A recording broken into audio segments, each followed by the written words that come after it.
Rock Jesus Royal Family search.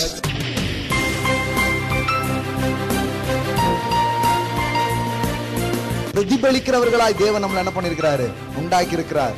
அப்ப தேவாதி தேவன் நம்மளை அணைக்கிறவராக, மன்னிக்கிறவராக, ஏற்றுக்கொள்கிறவராக, நிபந்தனை இல்லாமல் நேசிக்கிறவராக இருக்கிறதுனால அதை நாம் பெற்றுக்கொண்டு நாம் வழங்கும்படியாக நாம் அழைக்கப்பட்டிருக்கிறோம். அல்லேலூயா, ஆமென்.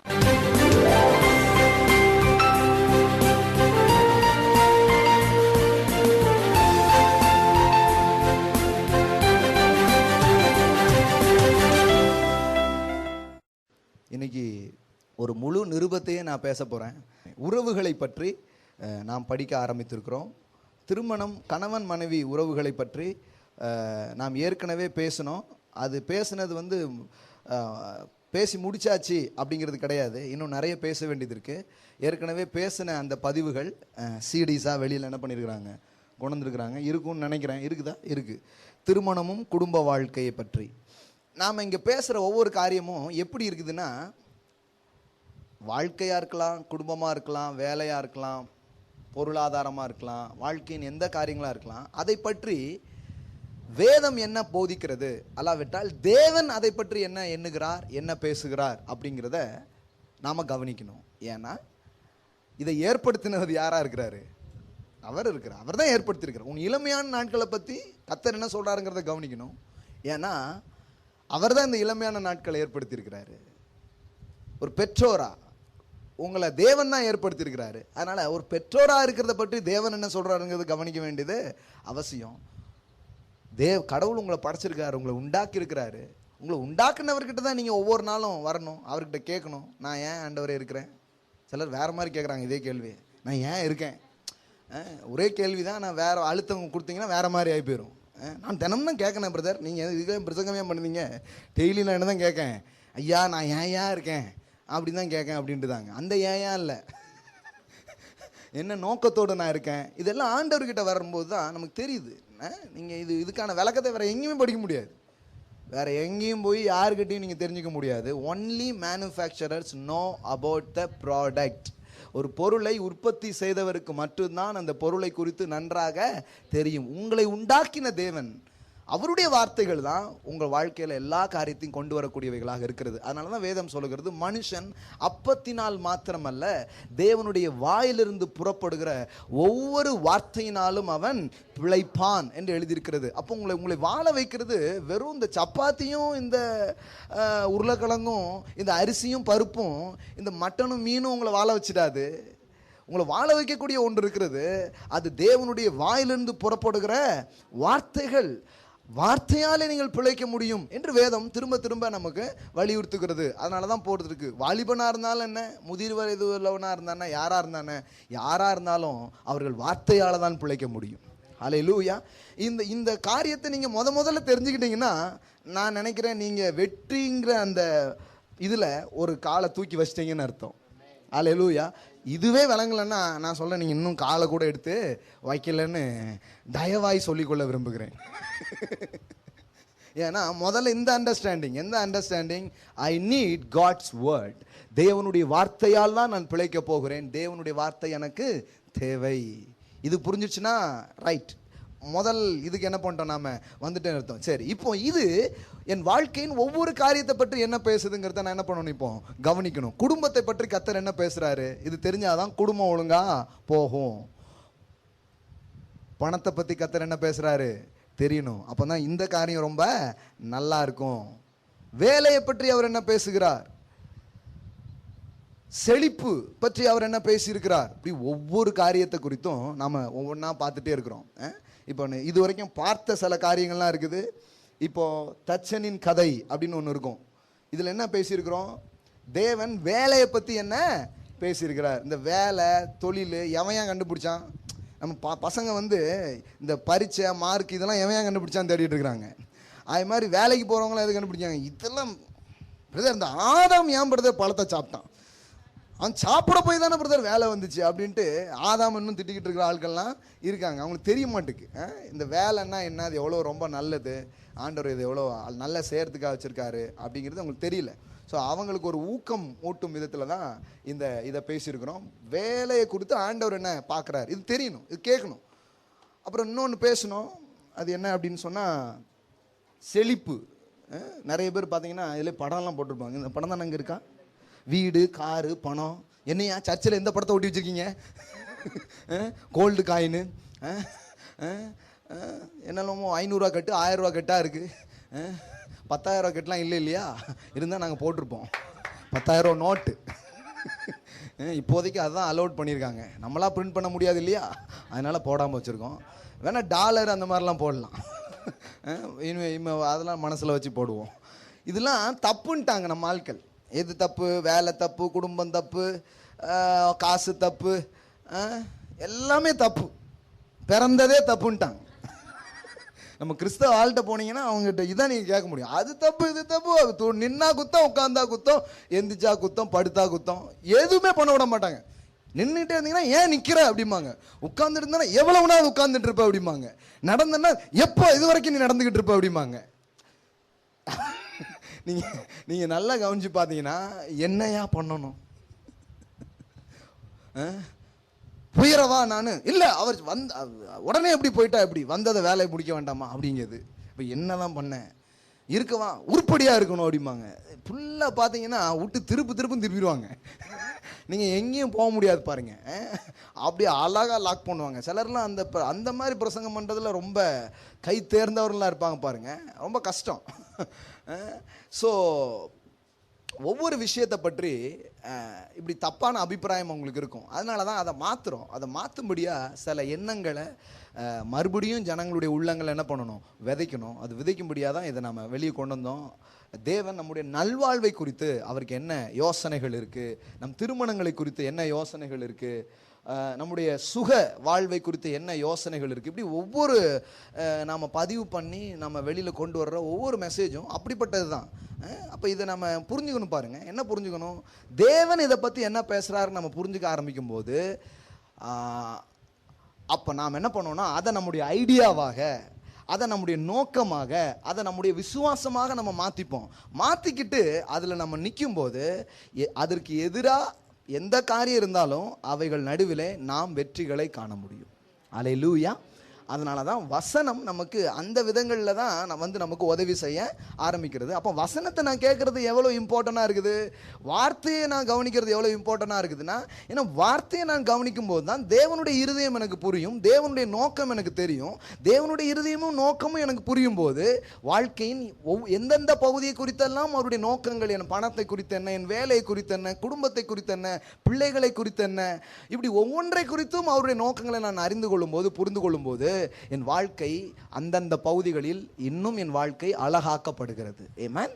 சிம்பிளா சொல்ல போனா டோட்டல் லைஃப் ப்ராஸ்பெரிட்டி, உங்கள் வாழ்க்கையின் அனைத்து பகுதிகளும் நன்றாக இருக்க வேண்டும் என்று தேவன் ஆசைப்படுகிறார். அதனால தான் எல்லா விஷயத்தை பற்றி அவர் என்ன பண்ணியிருக்கிறாரு, பேசியிருக்கிறார். ஸோ இந்த போதனையில் நாம் இப்போ உறவுகளை பற்றி இப்போ நம்ம படிக்க ஆரம்பிச்சிருக்கிறோம்.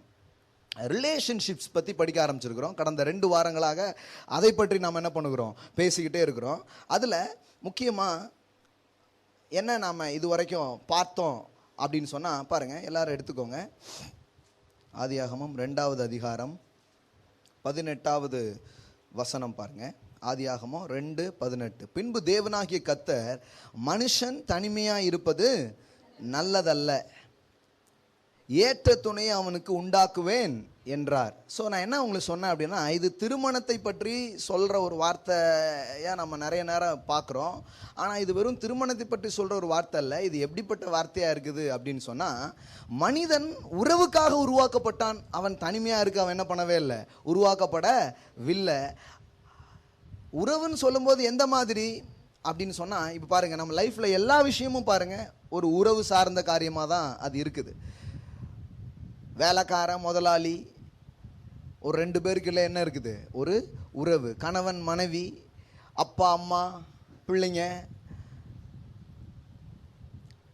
டீச்சர் மாணவன், நண்பர்கள், நீங்கள் எதை எடுத்துக்கிட்டாலும் அங்கே அதாவது ஒரு லெவல் ஆஃப் ரிலேஷன்ஷிப் அதில் இருக்கு. எது பெட்டர் ரிலேஷன்ஷிப் அப்படின்னு நான் சொல்லலை. நான் என்ன சொல்ல வரேன்னா, ஒரு லெவல் ஆஃப் ரிலேஷன்ஷிப், ஒரு விதமான உறவு சம்பந்தமான காரியம் எல்லா காரியங்களையும் இருக்குது. மனுஷன் வந்து அப்படி தான் டிசைன் பண்ணப்பட்டிருக்கிறான். மனுஷனை அப்படி டிசைன் பண்ண கடவுளும் எப்படி தான் இருக்கிறாருன்னு உங்களுக்கு சொன்னேன். அவரும் உறவு சார்ந்தவராக தான் இருக்கிறார். ஃபாதர், சன், ஹோலி ஸ்பிரிட், த ட்ரைஒன் ஃபேமிலி, திரித்துவ குடும்பம். மனுஷன் எங்க இருந்து வந்தான்? ஒரு குடும்பத்திலிருந்து வந்தான். அல்லேலூயா. ஒரு ஃபேமிலியில இருந்தா நீங்க வந்திருக்கீங்க. இது புரியாதனால தான் மொழியா இருக்கு. ஒரு ஃபேமிலியில இருந்தா நீங்க என்ன பண்ணிருக்கீங்க? வந்திருக்கீங்க. You are from family. ஒரு குடும்பத்துல இருந்தா நீங்க வந்திருக்கீங்க. அது என்ன? திரித்துவம் என்கிற குடும்பம். ஹோலி ஸ்பிரிட் அவரை நிறைய இடத்துல குறிப்பிடும்போது தியாலஜியன்ஸ் எல்லாருமே எப்படி குறிப்பிடுறாங்க அப்படின்னு சொன்னா, ஷீ, ஹர் அப்படிங்கிறது தான், அந்த பதம் தான் யூஸ் பண்றாங்க. ஒரு பெண் தன்மை. ஆவியானவருக்கு வந்து பாருங்க, பைபிளில் வந்து வெறும் தேவனுக்கு வந்து ஒரு ஆண் தன்மை அப்படிங்கிறது மட்டும் இல்லை. தேவன் எப்படி இருக்கிறாரு? ஒரு தாயின் குணம் அவரிடம் இருக்கிறது. அவர் சொல்றாரு, ஒரு தாயை போல நான் உன்னை என்ன பண்ணுவேன்? தேற்றுவேன் அப்படிலாம் சொல்றாரு பாருங்க. இதெல்லாம் எங்க இருந்தா வந்திருக்கு? தேவன் அப்படி இருக்கிறார். பிசிக்கலா இல்ல. பிசிக்கல் பத்தி நான் சொல்ல. நான் என்ன சொல்றேன்னா, தேவன் என்னவா இருக்கிறார்? இந்த பெண் தன்மை என்பது, பெண் தன்மைன்னா என்ன? ஒரு ஆணுக்கும் ஒரு பெண்ணுக்கும் இருக்கிற வித்தியாசங்கள் என்ன தன்மைகளில் பார்க்கும்போது?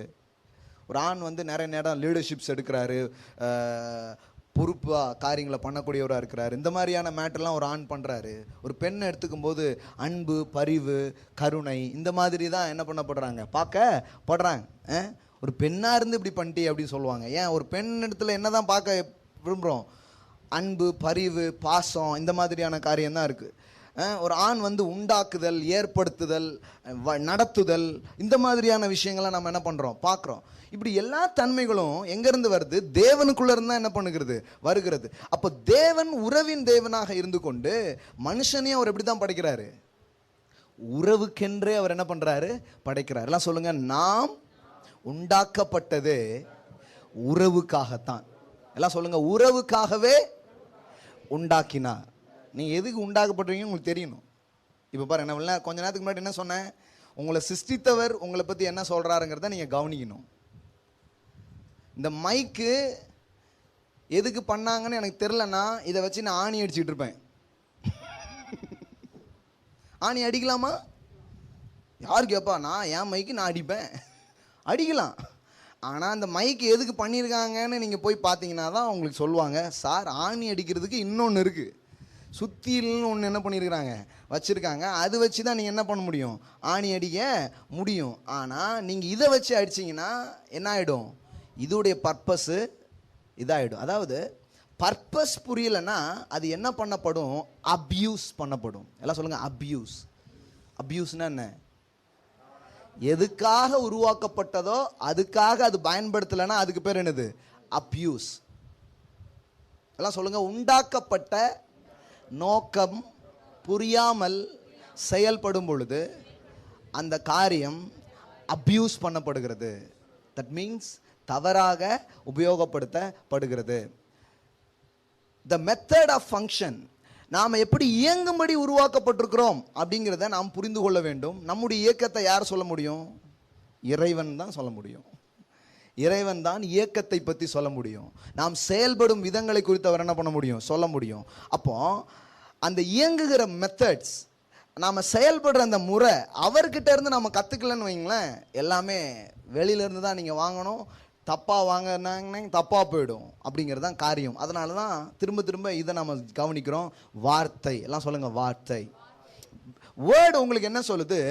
The original intentions of God, the original purpose of God. தேவனுடைய மூல நோக்கம் என்ன, ஆதி நோக்கம் என்னங்கிறத உங்களுக்கு வெளிப்படுத்துது. The blueprint of God, the pattern of God. இது எல்லாத்தையும் நம்ம கொண்டு வர்றது என்னது? God's word. அப்ப இதை நம்ம கவனிக்க ஆரம்பிக்கும் போது வாழ்க்கையில நாம எல்லா காரியங்களையும் நல்லா போறதுக்கான ஒரு ஐடியா நம்ம என்ன பண்ண ஆரம்பிக்கிறோம்? எடுத்து வைக்க ஆரம்பிக்கிறோம். அப்போ இந்த ஃபங்க்ஷனிங் மெத்தட், இப்போ பாவம்னு நம்ம சொல்கிறோம் இல்லையா, சின் அப்படின்னு சொல்கிறோம். What is sin? சிம்பிளாக சொல்லட்டுமா, malfunction, that is sin. Malfunction, அதாவது மால் ஃபங்க்ஷன். இந்த மைக்கை எதுக்காக யூஸ் பண்ணோம்? பேசுறதுக்கு தான். சில இடத்துல தூக்கி மண்டையில் கூட அடிச்சிடுறாங்க, மைக்காலே அடிக்கிறாங்க, பார்த்துருக்கீங்களா நீங்கள்? அதுக்கு பேர் தான் மால் ஃபங்க்ஷன். மால் சின்ன வேற ஒன்றும் கிடையாது. தேவன் உங்களை எதற்காக சிருஷ்டித்தாரோ, அதை எப்படி இயங்கும்படி உங்களை உருவாக்குனாரோ அப்படி இயங்காம வேறு விதமாக இயங்குகிறதுக்கு பெயர் தான் பாவம், வேற ஒன்றுமே கிடையாது. அப்படி இயங்குற ஆள் நம்ம பாவம்னா எப்படி சொல்ல தெரியுமா? ஐயோ, எப்படி சொல்லுவீங்க? ஐயோ பாவம், பாவம். நம்ம பாவம் பாவம் அப்படிங்க. ஐயோ பாவம் அப்படின்னா என்ன? அவர்கள்லாம் பரிதாபத்துக்குரியவர்கள். நாம பாவம் செய்யற ஆளை குற்றவாளிங்க மாதிரி பார்க்குறோம். பைபிள் என்ன சொல்றதுன்னா, ஐயோ இங்க பேரு மைக்கை எப்படி யூஸ் பண்ணே தெரியல, பரிதாபத்துக்குரியவன் அப்படி அப்படி பார்க்கறதுனால தான் அவனை மீட்கவும் அவனுக்கு அவன் யாருங்கிறத சொல்லி கொடுக்கவும் வேதம் முனைகிறதே தவிர, அவனுக்கு வந்து ஒரு நீதிமன்றம் கட்டி ஒரு ஜட்ஜை வச்சு படார்னு அவனுக்கு பனிஷ்மெண்ட்டை வழங்கிடுவோம் அப்படின்னு பைபிள் இல்லை. சில பேருக்கு அப்படி ஆயிடுச்சு. நிறைய பேருக்கு பைபிளே ஏதோ ஒரு நீதிமன்றம் தீர்ப்பு வழங்குற ஒரு இது மாதிரி. ஏன் தெரியுமா? தேவனை நீதிபதியாகவே பார்த்து வச்சுருக்காங்க. அதனால தான் நான் உங்களுக்கு ஆரம்பத்தில் சொன்னேன், தேவன் வந்து நீதிபதி இல்லைங்க, தேவன் வந்து அப்பா. ஹல்லேலூயா. எல்லாம் சொல்லுங்க அப்பா, எல்லாம் சொல்லுங்க ஜட்ஜ் இல்லை டேடி. அதாவது பீயிங் அப்படிங்கிறது வேற, டூயிங் அப்படிங்கிறது வேற. பீயிங்னா என்ன? ஒருவர் என்னவா இருக்கிறார் என்பதுதான் என்னது? பீயிங். டூயிங்னா என்ன? ஒருத்தர் என்ன செய்கிறார். ஒருத்தர் செய்யறத வச்சு அவர் இவர் அப்படின்னு சொல்ல முடியாது. தேவன் வந்து ஒரு நீதியை நிலைநாட்டும் செயல்களை அவர் செய்கிறாரா? செய்கிறார். ஆனா தேவன்னா யாரு? தேவன்னா நீதி ஜட்ஜி கிடையாது, தேவன்னா அப்பா. புரியுதாப்பா? இது இந்த இந்த அடிப்படை உங்களுக்கு புரியணும். புரியலன்னா இப்ப நான் சொல்றது எதுவுமே உங்களுக்கு விளங்காது. அதுக்கு தான் இவ்வளோ நேரம் நான் ட்ரை பண்ணேன். விளங்கிடுச்சுன்னு எனக்கு தெரியும், உங்க பார்த்தாலே தெரியும். அதுக்கப்புறம் தான் நான் என்ட்ரு ஆவேன் உள்ள. அது வரைக்கும் இந்த வாசல்லையே பேசிட்டு இருப்பேன். சில வாரம் வாசல்லே முடிச்சு அனுப்பிட வேண்டியதான் அப்படியே. அடுத்த வாரம் வருவேன், திடீர்னு புது ஆளாக இருப்பாங்க. ஐயோ இவங்களுக்கு அடுத்தால வாசலை கட்டணுமே அப்படின்னு பார்த்து திருப்பி வாசலை நான் திருப்பி கட்ட வேண்டியிருக்கும்.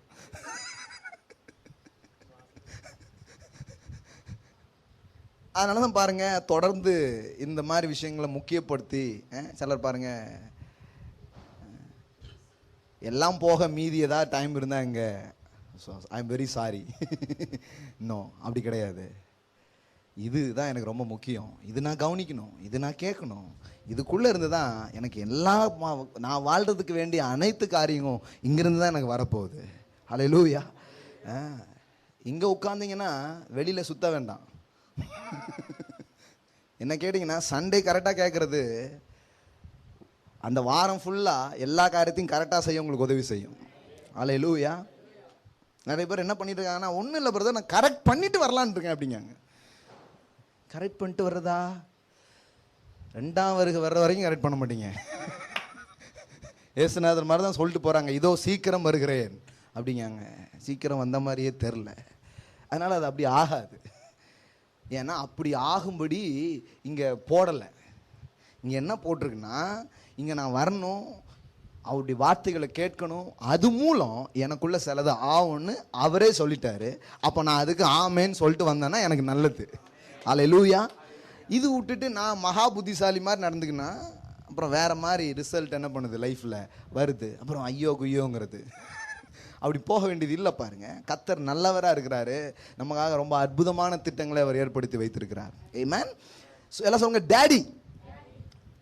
அவர் நீதி செய்கிறாரா? நீதி நிலைநாட்டுறாரா? அதனால் அவர் வந்து அவரை ஜட்ஜி அப்படின்னு நீங்கள் என்ன பண்ண முடியாது, ஆக்க முடியாது. அவருடைய டூயிங்கை வச்சு அவருடைய பீயிங்கை சொல்ல முடியாது. அவருடைய பீயிங் என்ன? Is a daddy. Eternally he is a daddy. Hallelujah. Okay, so இதுதான் ரொம்ப முக்கியம். அப்போ ஏன் அவர் அப்படி தன்னை வெளிப்படுத்துகிறார்? எல்லாம் உறவு சார்ந்த காரியம் அப்படின்னு நான் உங்களுக்கு சொன்னேன். ஓகே, இந்த தனிமையாக இருப்பது நல்லதல்ல அப்படிங்கிறத விதத்தில் தான் மனுஷன் அவர் உருவாக்கி இருக்கிறார். அப்படின்னா என்ன? நீங்கள் தேவனோடும் நட்பு கொண்டு இங்கே சக மனிதர்களோடும் நட்பு கொண்டு வாழும்படி அவர் உங்களை என்ன பண்ணியிருக்கிறாரு? உருவாக்கி இருக்கிறார். இந்த ரெண்டில் எந்த காரியத்திலையும் ப்ராப்ளமாக இருந்ததுன்னா லைஃப்பில் ப்ராப்ளம் இருக்கும். சிலர் என்ன பண்ணிட்டாங்கன்னா, கடவுள்லையும் கிடக்காரியா, மனுஷன் கூட நல்லா இருக்குமா, அதான் முக்கியம் அப்படின்ட்டாங்க. சிலர் என்ன பண்ணிட்டாங்கன்னா, இவன் கிடக்கான், நம்ம தேவனோடு அப்படியே நாங்கள் 3வது வானத்தில் அப்படியே நேற்றுக்கு ஏசு கூட 5வது வானத்தில் நான் எப்படி போனேன்னு தெரியுமா அப்படின்றது. இது ரெண்டுமே தப்பு பாருங்க, ரெண்டுமே தப்பு. ஏன் அப்படி? ரெண்டுமே ரெண்டு கொள்கையாளர்களாக மாறி போயிட்டாங்க. நாங்களாம் ஹியூமனிட்டி தான் ரொம்ப முக்கியம், அவங்க டிவைனிட்டி தான் ரொம்ப முக்கியம் அப்படின்ட்டாங்க. தெய்வீகம் ரொம்ப முக்கியம்ட்டாங்க, சிலவங்க மனுஷீகம் ரொம்ப முக்கியம். மனுஷனை பார்க்காம என்ன கடவுள், சிலர் கடவுளை பார்க்காம என்ன மனுஷன். இது ரெண்டும் அப்படியே ரெண்டு பிளவு மாதிரி ஆகிப்போச்சு. ஆளுக்கு ஒரு சைடில் நின்றுக்கிட்டு இருக்காங்க. ஆனால் இயேசு அப்படி கிடையவே கிடையாது. வேதம் அப்படி கிடையவே கிடையாது. வேதம் என்ன சொல்லுதுன்னா, தேவனோடு உனக்கு ஏற்படுகிற நட்பும் உறவும் உன் உறவுகளில் வாழ உனக்கு பலம் சேர்க்கும் காரியமாக இருக்கிறது. இங்கே நீ நல்லா இருக்கிறது மூலம் நீ சில காரியங்களை பெற்றுக்கொள்கிறாய். நீ பெற்றுக்கொண்டு இப்போ உறவுகளில் போய் அதை பரிமாறிக்கொள்கிறாய். அல்லேலூயா. எல்லாம் சொல்லுங்க, பெற்றுக்கொள்கிறவர்கள் தான் பரிமாற முடியும். நீங்கள் நினைக்கிறீங்களா உறவுகளுக்குள்ள நீங்கள் போகிறது? எதுக்கு உறவுகளுக்குள்ளே போகிறீங்க? எல்லா உறவுகளும் எதன் அடிப்படையில் இங்கே கட்டமைக்கப்பட்டிருக்கிறது அப்படின்னு நீங்கள் பார்த்தீங்கன்னா, எதிர்பார்ப்பு. ஒவ்வொரு உறவுகளும் எதன் அடிப்படையில் கட்டமைக்கப்பட்டிருக்குது? எக்ஸ்பெக்டேஷன். எல்லாம் சொல்லுங்க, எக்ஸ்பெக்டேஷன். உறவுகளுக்குள்ள நீங்க போகும்போது அப்ப என்னதான் இருக்குது? அங்க எதிர்பார்ப்பு இருக்கு. எல்லா உறவுகள்லையும் இருக்கு, எதிர்பார்ப்பு இருக்கு. எப்படி நீங்க எதிர்பார்ப்பு? இப்ப பாருங்களேன், ஏன் உலகம் உறவுனாலே ஓடிடுது, ஒதுங்கிடுது? ஏன்னா நிறைய எதிர்பார்ப்பு இருக்கு, எல்லாத்தையும் செய்ய முடிய மாட்டுக்கு, ஏகப்பட்ட பாதிப்புகள்லாம் இருக்கு. அதனால பாருங்க, வெளியில் உள்ளவங்கெல்லாம் பாருங்க, உறவுகளுக்கு எதிரான கொள்கையை சொல்லுவாங்க. பழைய காலத்தில் ஒரு பாட்டு ஒன்று நான் கேட்டுக்கிறேன், அண்ணன் என்னடா தம்பி என்னடா அப்படின்னு ஒரு பாட்டு. இப்போ அப்புறம் இடையில வந்தது அண்ணன் என்ன தம்பி என்ன, அது கொஞ்ச நாள் கழிச்சு அப்புறம் அப்படி வந்தது. இப்போ என்ன வந்திருக்குன்னு எனக்கு தெரியாது. ஏன்னா இப்போ எனக்கு அது கொஞ்சம் கேப்பு, அவ்வளோதான். முன்ன மாதிரி கொஞ்சம் டைம் கிடைக்கிறது இல்லை. அப்பப்போ ஏதாவது பார்க்க முடியுது, ரொம்ப ஒன்றும் பார்க்க முடியல. இப்போ என்ன உறவுகளை பற்றி இப்போ என்ன சொன்னாங்கன்னு தெரில எனக்கு. பழசு தெரியுது, கொஞ்சம் இடையிலையும் தெரியுது, ரீசெண்டாக தான் தெரிய மாட்டுக்கு. அது என்ன, அதாவது உறவுகளில் ஏகப்பட்ட காயங்களை இவங்க அடையிறதுனால என்ன பண்ணிடுறாங்கன்னா, அதான் ஒரு பாட்டாக எழுதி அதெல்லாம் என்ன பண்ணிடுறாங்க, வெளியில் இது பண்ணிடுறாங்க, கொண்டு தத்துவம் போல் அது ஆயிடுச்சு. மனிதர்கள் அதெல்லாம் பார்த்து, பார்த்தீங்களாடா இந்த உலகத்தில் அண்ணன் தம்பிலாம் ஒன்றும் இல்லை, சொந்த பந்தமெல்லாம் ஒன்றும் இல்லை, ஏன்னா எங்கள் தலைவரே சொல்லிட்டாரு. எனக்கு தெரியும் நீங்கள் பைபிளை விட எங்கிருந்து அதிகம் கற்றுக்கிறீங்கன்ட்டு.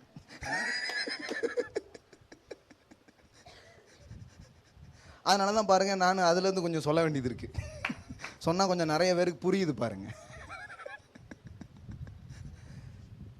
அன்னைக்கு பெண்கள் கூட்டத்தில் கூட பேசினேன், இந்த கம்பேரிஷன் அப்படிங்கிறத பற்றி பேசினேன். அதுக்கு எப்படி சொல்கிறதுனே தெரில. அடுத்தாத்து அம்புஜத்தை பாத்தீலா அப்படிங்கிறது சொன்னால் எல்லாருக்கும் விளங்கிச்சு பாருங்க. அது சொன்ன உடனே படார்னு வெளிப்பாடு மாதிரி ஆயிடுச்சு அவங்களுக்கு. ஓஹோ, பாஸ்டர் இதை பற்றி தான் பேச வராரு அப்படின்ட்டு. எனக்கு இதை படாருன்னு சொல்கிறதுக்கு இங்கே ஒன்றும் கிடைக்க மாட்டுக்கு.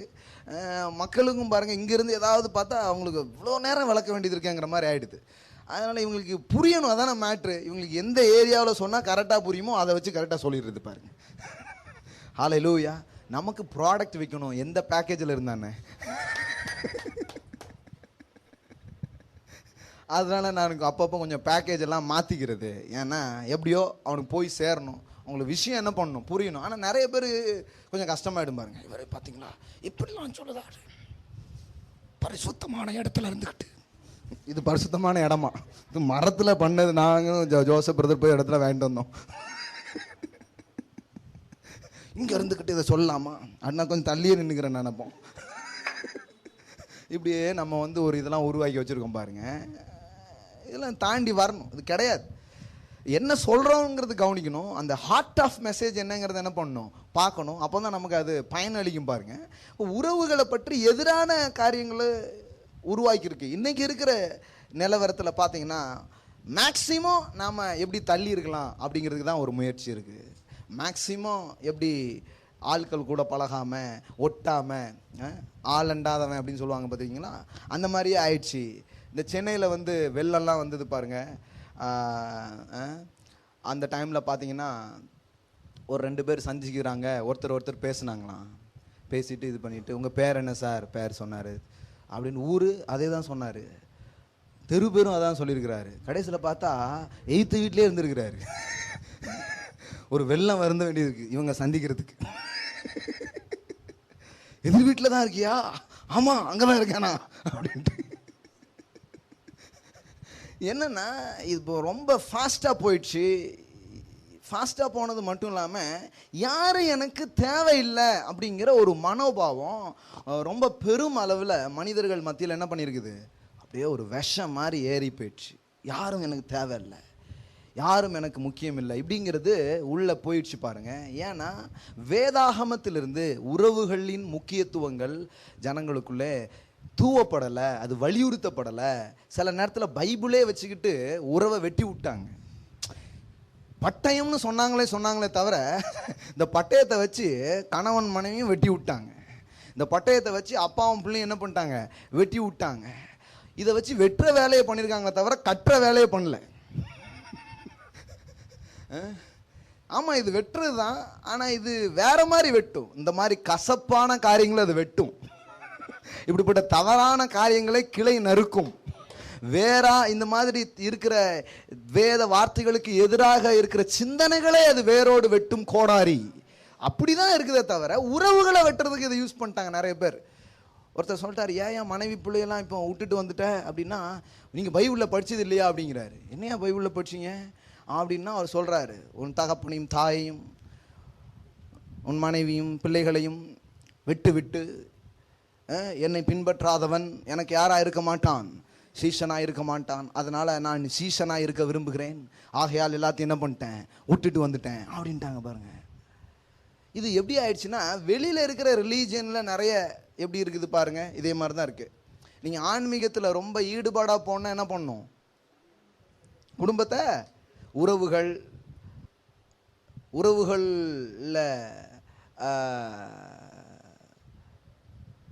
வேகிறத விட ஒரு கட்டு விரவில் வெந்துடலாம் அப்படின்னு தத்துவம்லாம் உருவாக்கிட்டாங்க.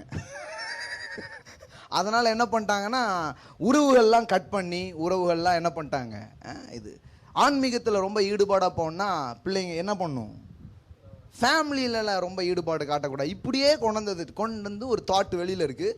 சில நேரத்தில் பைபிள்லேயும் அந்த தாட் இருக்குங்கிறது நிறைய கிறிஸ்தவங்களுக்குள்ளே இருக்குது. அதனால தான் கிறிஸ்தவங்கள் ஆனதுக்கப்புறம் பார்த்தீங்கன்னா யார்கிட்டையும் அவர்கள் பேச மாட்டாங்க. கேட்டால் நாங்கள் வேறு பிரிக்கப்பட்டிருக்கிறோம். வேற என்ன பண்ணிட்டாராம், பிரிச்சுட்டாராம். நாங்கள் என்ன ஆகிட்டோம், வேரோடு பிரித்து எங்களை தனியாக பிடுங்கி எங்கேயோ போய் என்ன பண்ணிட்டாரு, எங்களை நட்டுட்டாராக்கும் அப்படின்னு இன்னையிலேருந்து உன் கூட கா அப்படின்ட்டாங்க. இப்படி தான் அவர் சொன்னாரா, எல்லாருக்கும் இப்படி கா சொல்ல சொன்னாரா இயேசு? இப்படி பிரிஞ்சு வாழ்கிறத தான் வேதம் வலியுறுத்துதுங்களா அப்படிங்கிறத நம்ம கொஞ்சம் கேள்வி எழுப்பணும், கொஞ்சம் சிந்திச்சு பார்க்கணும் பாருங்க. இயேசுநாதர் அப்படி தான் சொன்னாரா பாருங்களேன், அப்படி சொன்னாரா? இப்போ இதே ஆதியாகமம் தான் வச்சுருக்கீங்க. ஆதியாகமம் 2ஆம் அதிகாரம், அதான் 2ஆம் அதிகாரம் தானே படிச்சிங்க. இப்போ 2ஆம் அதிகாரம் 24 பாருங்க. இது நிமித்தம் புருஷன் தன் தகப்பனையும் தன் தாயையும் விட்டு தன் மனைவியோடே இசைந்திருப்பான், அவர்கள் ஒரே சில இதுன்னு சொல்லுவாங்க. என்ன போட்டிருக்குது, தகப்பனையும் விட்டு அப்படின்னா அனாதையாக விட்டு, நடு தெருவில் விட்டு, இதெல்லாம் இவங்க சேர்த்துக்கிட்டது. விட்டுன்னு போட்டிருக்கனால அவங்கள ஒண்ணுமில்லாமல் விட்டு விசாரிக்காமலே விட்டு, நிராகர பணியாக விட்டு, விட்டு விடுன்னு போட்டிருக்கிறதுனால விட்டு விடு அப்படின்னு பைபிள்லயே போட்டிருக்கியா? தகப்பனின் தாயையும் விட்டு. சரி, மனைவியோடு இசைந்திருப்பான்னு போட்டிருக்கியா, அந்த வேலையை பண்றியா? அது பண்ணலையே. அதுவும் நிறைய நேரத்தில் அங்கேயும் விட்டு தான் இருக்கு. மனைவி விட்டு, பிள்ளையை விட்டு, எதையோ விட்டுறணும் அப்படிங்கிறது கிறிஸ்தவங்களுடைய ஒரு மென்டாலிட்டியாக மாறிட்டு பாருங்க. கிறிஸ்தவங்கிறது விட்டு விடுறது கிடையாது, எல்லாத்தையும் பெறுறது. ஹல்லேலூயா. எல்லாம் சொல்லுங்க. கிறிஸ்தவங்கிறது துறக்கிறது, விட்டு விடுறது இது கிடையாதுங்க. இது பெற்றுக்கொள்கிற ஒரு மார்க்கமாக இருக்கிறது. ஆமென். உலகத்தை உதறி தள்ளுவாய், அது ரிலிஜனுடைய டாக். ஆனா வேதாகமம் என்ன சொல்லுகிறது? உலகத்தை சுதந்தரிப்பாய். சாந்த குணமுள்ளவர்கள் பாக்கியவான்கள், அவர்கள் பூமியை உதறி தள்ளுவார்களா, சுதந்தரிப்பார்களா? கர்த்தருக்கு காத்திருக்கிறவர்கள் என்ன பண்ணுவாங்க? பூமியை சுதந்தரிப்பார்கள். உதறது இல்லை, விட்டு விடுறது இல்லை, பெற்றுக்கொள்வதும் சுதந்தரிப்பதும் தான் கிறிஸ்தவமா இருக்குது பாருங்க. நமக்கு ஏன் இதெல்லாம் அடிப்படையிலிருந்தே நான் பேச வேண்டியதுக்குன்னா, அடிப்படையே தப்பாயிடுச்சே. உறவுகள் என்பது ஒதுக்கி தள்ளுற ஒரு காரியம் இல்லை, அது ரொம்ப முக்கியம்னு ஆண்டவர் பேசுறாருங்கிறது நமக்கு தெரிஞ்சாதான் நம்ம அது என்னன்னு கவனிக்க ஆரம்பிப்போம். ஆனால் அதுக்கு எதிராகவே பேசியிருக்கிறாங்க.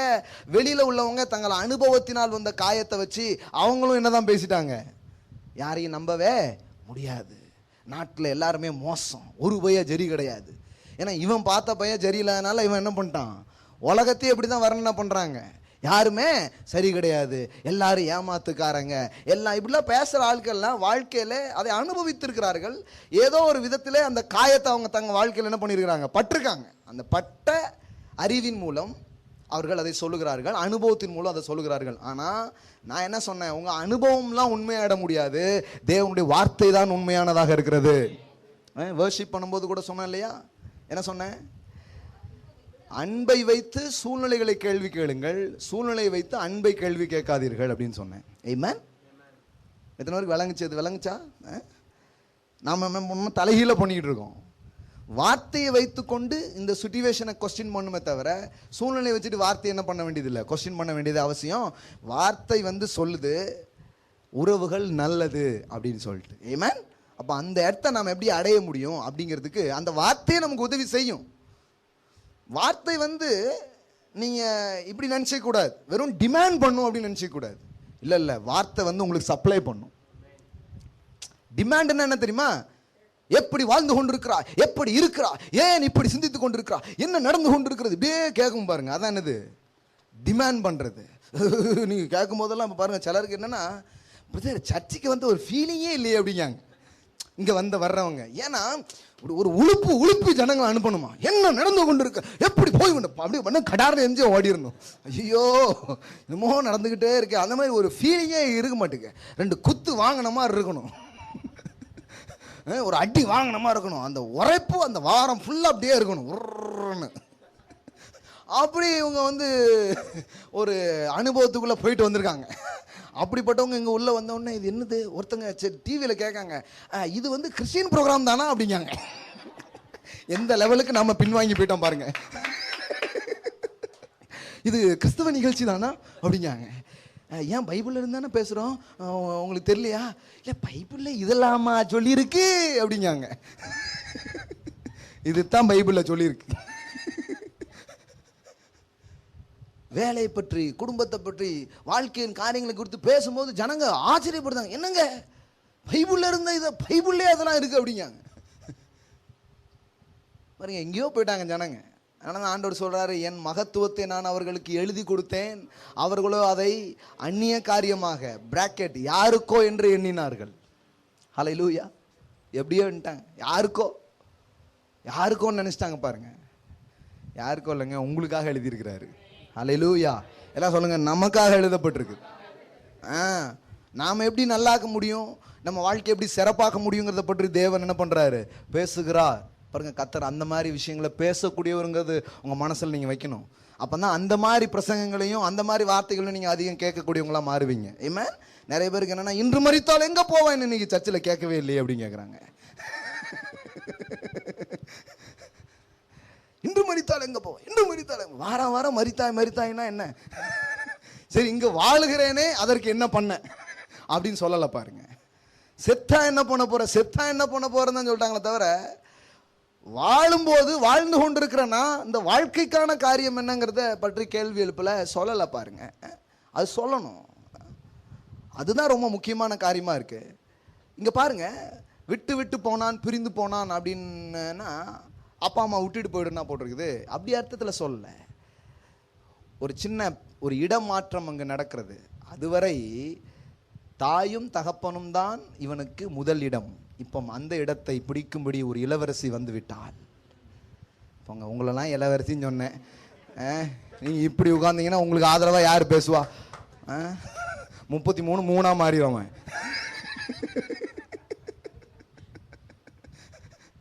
இப்போ அவனுக்கு சொல்றாரு மனுஷங்கிட்ட, எப்பா என்ன சொல்றாரு, இது வரைக்கும் அப்பா அம்மா, நீ ஒபாமாவே இருந்தாலும் இனிமே அப்பா அம்மா கிடையாது. இனிமே யாரு?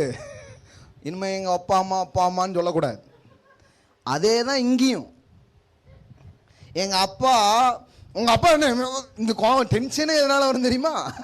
இங்க ஃபுல்லா யாரு கதை ஓடும். அதனால பைபிளில் போட்டிருக்கு, குமாரத்தையே கேள், உன் தகப்பன் வீட்டை மறந்து விடு.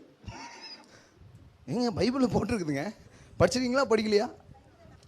சங்கீதம் 45 பாருங்க, 45:10 கரெக்டாக சொல்லிட்டாங்க பாருங்க, எடுங்க பார்க்கலாம். சங்கீதம் 45 9 படிக்கிறேன். உமது நாயகிக்குள்ளே அரசரின் குமார்த்திகள் உண்டு, ராஜஸ்திரி ஒப்பிரின் தங்கம் அணிந்தவளாய் உமது வலது பர்சத்தில் நிற்கிறாள். குமாரத்தியே கேள், நீ உன் செவியை சாய்த்து சிந்தித்துக்கொள், உன் ஜனத்தையும் உன் தகப்பன் வீட்டையும் மறந்துவிடு. அப்பொழுது ராஜா உன் அழகில் பிரியப்படுவார், அவர் உன் ஆண்டவர் ஆகையால் அவரை பணிந்து கொள். அதாவது இங்கேயும் போட்டிருக்குது மறந்து விடு, விட்டு விடு அப்படின்னு போட்டிருக்குது. அப்படின்னா என்ன அர்த்தம்? விட்டு விடணும், மறு வீட்டுக்கே போகக்கூடாது. நீங்கள் விட்டு விடணும், அப்போ மறு வீட்டுக்கு ஏன் போனீங்க? மறு வீட்டுக்கு மட்டும் போகலான்னு போட்டிருக்கோ இல்லையே. கல்யாணம் முடிஞ்ச உடனே எங்கே தான் போகிறோம்? மறு வீட்டுக்கெலாம் போகிறோம். எல்லாம் இதெல்லாம் ஏன் போகிறோம்? போகக்கூடாது. அப்போ விட்டு விடுங்கிறது நம்ம நினைக்கிற டேர்மில் அது என்ன பண்ணல, சொல்லலை. அந்த விதத்தில் அது அந்த வசனத்தை வியாக்கியானம் பண்ணல. என்ன சொல்ல வருது, ஒரு ஆணுக்கும் பெண்ணுக்கும் என்ன சொல்கிறாரு, இவ்வளோ நாள் எங்கள் அப்பா எங்கள் அம்மான்னு பேசிகிட்டு இருந்ததை என்ன பண்ணிக்கோ, அப்படியே கொஞ்சம் மாற்றிடு. சில நேரம் உடனே வராது பாருங்க, நீங்களும் கொஞ்சம் பொறுத்துக்கணும். ஏன்னா அது அவ்வளோ நாள் யார் தான் ஹீரோவாக இருந்திருப்பாரு? அப்பா தான் ஹீரோவாக இருப்பார். இப்போ நீங்கள் இன்ட்ரடியூஸ் ஆகிருக்கிறீங்க. எடுத்த உடனே உங்களை ஒரு 5 சண்டை அடிக்கிற ஒரு ஆளாக பார்க்க முடியாது பாருங்க. ஒரு ஹீரோ வந்து எடுத்த உடனே ஒரு 50 பேர் அடிக்கிற மாதிரி முதல் படத்துல காமிச்சா யாராவது ஒத்துப்பாங்களா? அவரே ஒரு 20 படம் நடிக்க வேண்டியது இருக்கு. அதுக்கப்புறம் தான் அப்படி அடிச்சாதான் ஒத்துப்பாங்க. அது மாதிரி எடுத்த உடனே நீங்கள் உங்கள் கண்ணுக்கு யாராவது தெரிஞ்சிட மாட்டீங்க, ஹீரோவாக தெரிஞ்சிட மாட்டீங்க. முதல்ல எப்படி தான் இருப்பீங்க, லைட்டாக தெரிவிங்க. அதுக்கப்புறம் கொஞ்சம் கொஞ்சம் கொஞ்சம் கொஞ்சமாக பண்ண பண்ண பண்ண பண்ண எங்கள் அப்பா என்ன, எங்கள் அப்பா எங்கள் வீட்டுக்காரர் இருக்கிறாரு பாரு அப்படிங்கிற மாதிரி ஆகணும். ஹல்லேலூயா. அந்த பொறுப்பு நம்மகிட்டே இருக்கு. ஆனால் அது வரைக்கும் இப்போ நாம் இந்த அடிப்படையை புரிஞ்சுக்கிட்டு இந்த ஜேர்னிக்குள்ளே போகணும். அந்த பிரதான இடத்துக்கு இப்போ யார் வரா? மனைவி வந்துட்டா. அப்பா அம்மா இருந்த இடத்துக்கு, 2 பேருடைய அப்பா அம்மா இருந்த இடத்துல இப்போ கணவனும் மனைவியும் அங்கே என்ன பண்ணிடுறாங்க, வந்துடுறாங்க. இவங்க 2 பேரும் இதை விட்டுட்டுனா என்ன, ப்ரையாரிட்டியில், திங்கிங்கில், முன்னுரிமையில் இவங்க 2 பேரையும் விட்டுட்டு நீ தான் முக்கியம், நான் தான் உனக்கு முக்கியங்கிற இடத்துக்கு அவர்கள் வர வேண்டும். விட்டு விடுறது மட்டும் இல்லை, எதை நாம் அடைய வேண்டுங்கிறதையும் வேதம் நமக்கு என்ன பண்ணுது, சொல்லுது. எந்த இடத்த அடையணும், நாம தான் இங்கே என்னவா இருக்கிறோம், ரொம்ப முக்கியமாக இருக்கிறோங்கிற இடத்தையும் நாம் அடையணும். அப்பா அம்மாவை விட்டுட்டு போகிறத பற்றி சொல்கிறதுக்கு இந்த வசனத்தை தான் என்ன பண்ணுறாங்க, ரொம்ப இது பண்ணுறாங்க. ஆனால் பாருங்கள், வேதத்தில் 10 கட்டளை நமக்கு இருக்குது. இந்த 10 கட்டளையில் பெற்றோரை பற்றிய முக்கியமான ஒரு கட்டளை இப்படி வருகிறது. என்ன போட்டிருக்குது? 10 கட்டளை எங்கே இருக்குது பைபிளில்? நிறைய பேர் பாருங்கள், எங்களுக்கெல்லாம் அதை பற்றி கவலையே இல்லைங்க, எங்கே இருந்தானே இல்லைன்னு. அதெல்லாம் கடைபிடிக்கிறவங்களுக்கு. யாத்திராகமம் 20 பாருங்க. அதில் தான் இருக்குதாங்க, பார்த்துக்கோங்க. யாத்திராகமோ 20 எக்ஸோடஸ், இங்கிலீஷில் வந்து எக்ஸோடஸ். இது வேறு சொல்லணுமா என்ன சேர்த்து? 20 அங்கே ஒரு முக்கியமான கட்டளை அங்கே வருகிறது. என்ன கட்டளை? 12வது வசனம். உன் தேவனாகிய கர்த்தர் உனக்கு கொடுக்கிற தேசத்தில் உன் நாட்கள் உன் தகப்பனையும் உன் தாயையும் என்ன பண்ணுவாயாக? கனம் பண்ணுவாயாக. சில சொல்கிறாங்க இது பழைய ஏற்பாட்டில் போட்டிருக்கு பிரதர் அப்படிங்காங்க. சரி, புதிய ஏற்பாட்டுக்கு வாங்க. எபேசியர் 6வது அதிகாரம் 6:1 பாருங்க. பிள்ளைகளே, உங்கள் பெற்றோருக்கு கர்த்தருக்குள் கீழ்ப்படியுங்கள், இது அநியாயமா?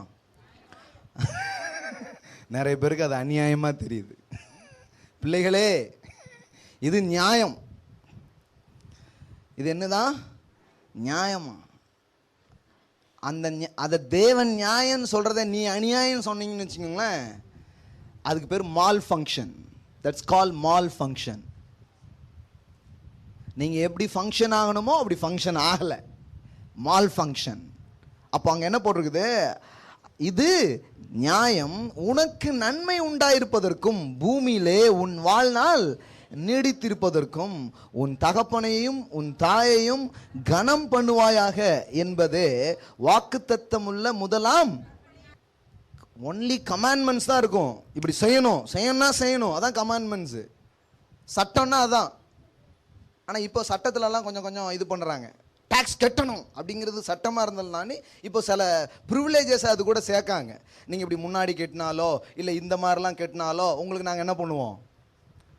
சலுகைகளை நாங்கள் வழங்குகிறோம். ஏன்னா வெறும் சட்டம் போட்டு பார்த்தா வேலை நடக்க மாட்டேங்குது. அதனால் சலுகையும் சேர்த்து என்ன பண்ணுவோம்? கொஞ்சம் செய்வோம்.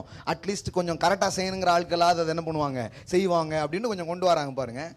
ஆண்டவர் மற்ற எல்லாத்துலேயும் எந்த டேக்கையும் அவர் இணைக்கலை. ஆனால் இந்த அப்பா அம்மாங்கிற விஷயத்தில் மட்டும் ஒரு டேக் இணைச்சிருக்கிறாரு, ப்ரிவிலேஜ்ட். என்னது நினைச்சிருக்கிறாரு? உன் வாழ்நாள் நீடித்திருப்பதற்கு, உனக்கு நன்மை உண்டாயிருப்பதற்கும் உன் வாழ்நாள் நீடித்திருப்பதற்கும் உன் தகப்பனையும் தாயையும் கனம் பண்ணுவாயாக. அல்லேலூயா.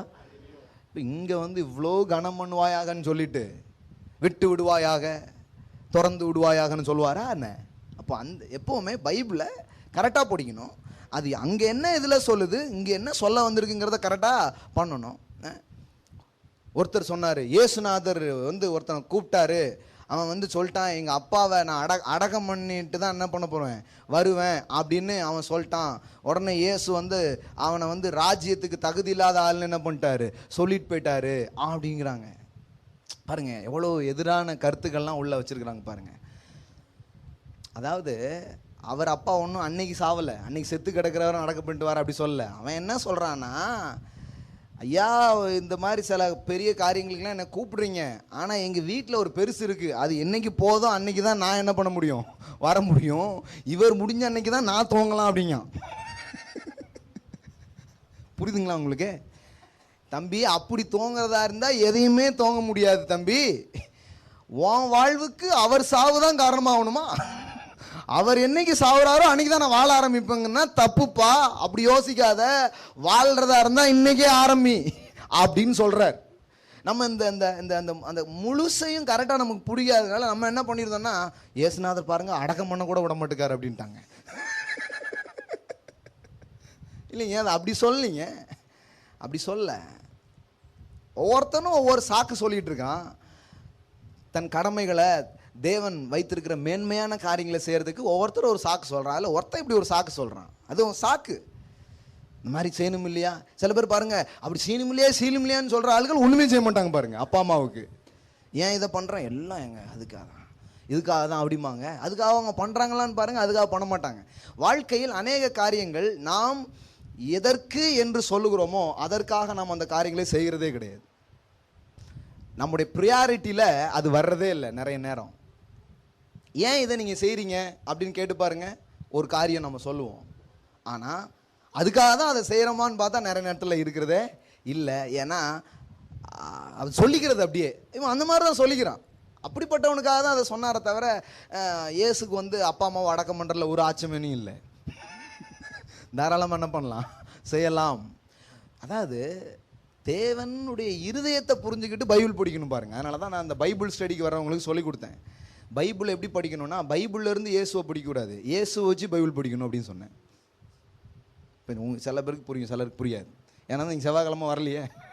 ஒவ்வொரு செவ்வாய்க்கிழமையும் இங்கே 6 மணிலேருந்து 8 மணி வரை அற்புதமான சப்ஜெக்ட்ஸ்லாம் அங்கே என்ன பண்ணிகிட்டு இருக்கிறோம், பேசிகிட்டு இருக்கிறோம். முதல் செவ்வாய்க்கிழமை குடும்பம், 2வது செவ்வாய்க்கிழமை பிஸ்னஸ், 3வது செவ்வாய்க்கிழமை ஊழியம் அழைப்பு, 4வது செவ்வாய்க்கிழமை பைபிள் ஸ்டடி. இப்படி ஒவ்வொரு செவ்வாய்க்கிழமையும் ஒவ்வொரு சப்ஜெக்ட் கவர் பண்ணுறோம் பாருங்க.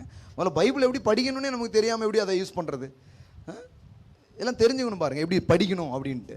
அது தெரியாதனால தான் புரியவே மாட்டுக்கு பாருங்க. அதனால சில எப்படி பிடிச்சி பார்ப்பாங்க, அவன் இவனை பெற்றான் இவனை பெற்றான், ஒரே பெற்றான்லே போதப்பா, ஆனால் எனக்கு ஒன்றுமே புரியலை அப்படின்னு மூடிட்டாங்க பாருங்க. எடுத்தோடனே மத்திய 1ஆம் அதிகாரம் தான் பார்ப்பாங்க. ஆபிரகாமின் குமாரனும் தாவீதின் பெற்றான் ஒரே இதாக போட்டிருக்குதே அப்படின்னு அப்பவுமே கொட்டாயம் வந்துடும் பாருங்க. ஓ அப்படின்ட்டு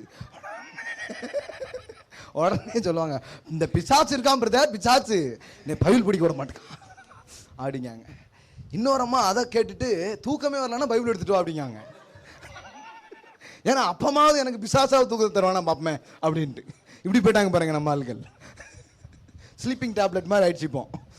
ஒன்றும் இல்லை, பைபிள் எடுத்து படிக்க வச்சா அந்த ஆட்டோமேட்டிக்காக என்ன வந்துடும், தூக்கம் வந்துடும். எப்படியோ தூங்குவதுக்காக அதை நமக்கு உபயோகப்படுத அப்படிங்கிற மாதிரி யூஸ் பண்ண ஆரம்பிச்சிட்டாங்க. எப்படி படிக்கணும்னு சொல்லலை பாருங்க. எப்படி படிக்கணும்னா இப்படி தான் படிக்கணும். வசனங்கள் எப்படி வியாக்கியானம் பண்ணணும், இங்கே சொல்லியிருக்கு இங்கே சொல்லியிருக்குது ஒட்டு மொத்தமாக வச்சு கர்த்தர் வந்து இப்படி அப்பா அம்மாவை நடுத்தரில் விட்டுட்டு போகணும்னு சொன்னாரா, இப்படி வந்து பெற்றோரை மதிக்காதன்னு பிள்ளைங்களுக்கு சொன்னாரா, இப்படி சொல்லவே இல்லை. அவர் உறவுகளின் தேவன், அவர் தான் உறவுகளை ஏற்படுத்தியிருக்கிறாரு. அவர் வந்து உன் கணவனை விட்டுட்டு எனக்கு வந்துரு என் கோயிலுக்கே வந்து உட்காந்துன்னு சொல்லுவாரா? நிறைய அவன் வீட்டம்மா பண்ண வேலை அதான் பாருங்க. உபவாச கூட்டம், அதுக்கு இன்னைக்கு வீட்டில் சமையல் கிடையாது. ஏம்மா நீ உபவாசம் இருக்கிறதுக்கு வீட்டே பட்லி போடுத. நிறைய கணவர்கள் மனம் திரும்பாமல் ரசிக்கப்படாமல் இருக்குது காரணமே இந்த உபவாச கூட்டத்துக்கு போன பெண்கள் தான் பாருங்க. அவங்களுக்கு என்ன ஆயிடுச்சுன்னா, சாய் இவங்க ஆண்டவர் என்ன கணவனுக்கே இவங்க இப்படி பண்ணுறதில்ல, என்ன இவங்க கத்தருன்னுக்கிட்டு நல்ல அந்நிய பாஷெல்லாம் பேசுதா, ஆனால் அன்பு பாஷை தான் விட்ட வரவே மாட்டுக்கு அப்படின்னு அவங்களாம் டென்ஷன் ஆகிட்டாங்க பாருங்க. எல்லாரும் அந்நிய பாஷைக்கு டென்ஷன் ஆகலை, இதை பேசாமல் அதை பேசினால டென்ஷன் ஆகிட்டாங்க. எப்போ பார்த்தாலும் மாலா போறா சீலா வாரான் இருந்தா அவன் டென்ஷன் ஆகணும் மாட்டானா? ஸோ அதுலேருந்து ஒரு அப்படி கிடையாது, அது அதுக்காக சொல்லப்பட்டதில்ல, அது அதை மையமாக கொண்டதல்ல அப்படிங்கிறது அந்த ஆளுக்கு புரிய மாட்டுக்கு பாருங்க. ஏன்னா இவங்க பண்ணுற காரியம் அப்படி இருக்கு. சபையிலையும் பாருங்க, உன் கணவர் உனக்கு முக்கியம் அல்ல, கத்தர் தான் முக்கியம். கத்தர் முக்கியம் தெரியும், ஆனால் நீங்கள் சொல்கிறது கத்தர் முக்கியம் இல்லை, இங்கே வரதெல்லாம் முக்கியம்ட்டீங்க.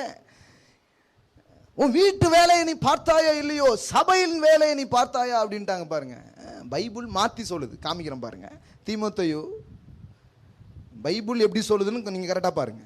இது பாஸ்டர் சொல்லியிருக்கலாம், ஆனால் பைபிளில் அப்படியா சொல்லுது, பைபிள் மாற்றி சொல்லுது. சபை முதல்ல, குடும்பம் 2வதுன்னு பைபிள் சொல்லலைங்க. பைபிள் எப்படி சொல்லுது, 1 தீமோத்தேயு 3ஆம் அதிகாரம் 5வது வசனம் பாருங்க. ஒருவன் தன் சொந்த குடும்பத்தை நடத்த அறியாதிருந்தால் தேவனுடைய சபையை எப்படி, ஐயா உன் வீராப்பெல்லாம் முதல்ல குடும்பத்துல காட்டு அப்படிங்கிறாரு. சொந்த குடும்பத்தை நடத்த தெரியலன்னா சபையை நீ எப்படி நடத்துவ? அதாவது இது பைபிள் எப்பவுமே கிரிட்டிசைஸ் பண்ற வேர்சஸ் கிடையாது. பைபிள் வந்து நமக்கு என்ன பண்ணுதுன்னா, இங்கே நீ பெருசா செய்யணும்னு நினைக்கிற நல்ல எண்ணம், அதை முதல்ல உன் வீட்டில் ஆரம்பி அப்படிங்கிறாரு. உன் வீட்டில் ஆரம்பி, உன் வீட்டில் உன் காரியங்களை பண்ண ஆரம்பி கரெக்டா.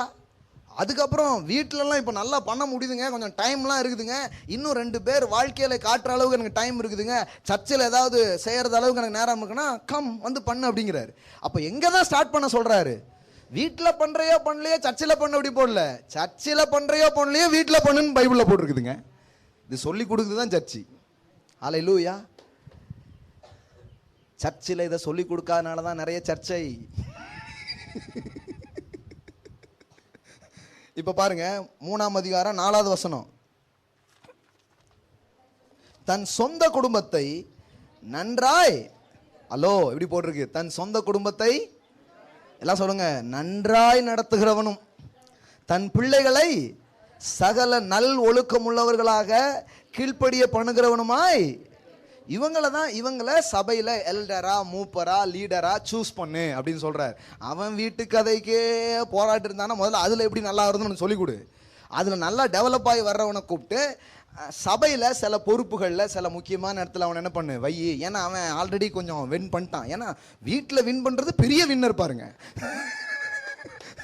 இவ்வளோ பெரிய காரியத்தை வெற்றி பெற்றானா அவன் பெரிய சாம்பியனாக தான் இருப்பான். அந்த மாதிரி ஆட்களை வச்சிங்கன்னா அவன் இன்னும் என்ன பண்ணுவான், நிறைய காரியங்களை செய்வான். இப்படி தான் சொல்ல வருதே தவிர சபை முதல்ல குடும்பம் ரெண்டாவது அப்படிங்கிறது இங்கே இல்லைங்க. பைபிளில் அது இல்லைங்க. பைபிளில் என்ன இருக்குதுன்னா முதல்ல ஃபேமிலி, அப்புறம் தான் எதை சொல்லுது சபை. முதல்ல வீட்டில் நீ உபவாசம் ஏறி தப்பு இல்லை, வீட்டுக்கு நல்ல சாப்பாடு இப்பாட் பண்ணி அன்னைக்கு ஸ்பெஷலாக பண்ணு. நீ உபவாசம் இருக்கிறதுக்கு வந்து சந்தோஷப்படுவார் வீட்டுக்காரரு. ஆஹா இந்த அம்மா பட்னியாக இருந்தாலும் நமக்கு என்ன பண்ணிடுறா உபவாசமா, அப்போ நீங்கள் நல்ல சாப்பாடு இருக்குன்னு நினைக்கிறேன் வீட்டில் அப்படிங்கிற மாதிரி பண்ணிட்டேன்னு வச்சுக்கோங்களேன், கதை வேறு மாதிரி போக ஆரம்பிச்சிடும். அல்லேலூயா. புரியுதுங்களா உங்களுக்கு?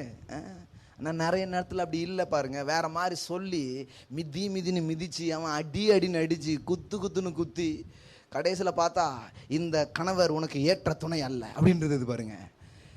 சபைகளுக்குள்ள நீங்கள் போய் பார்த்தா குடும்பங்கள் வந்து செதறி இருக்கு, பிரிஞ்சு இருக்கு.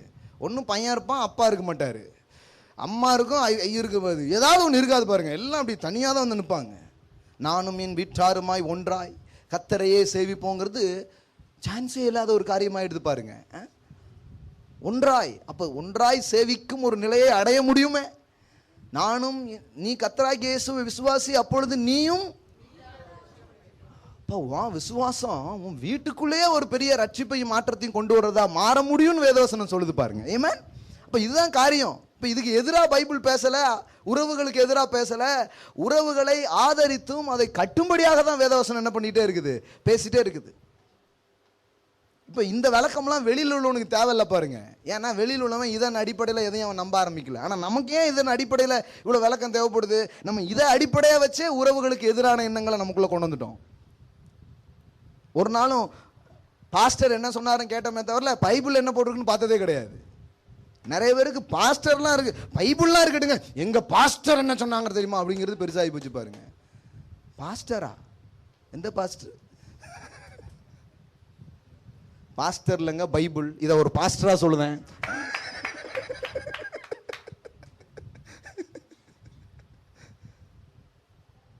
எங்க சபை கொள்கைகள், எங்கள் சபையினுடைய போதனைகள், தேவனுடைய வார்த்தை சபை கொள்கையை விட மேலானதாக அது இருக்கிறது.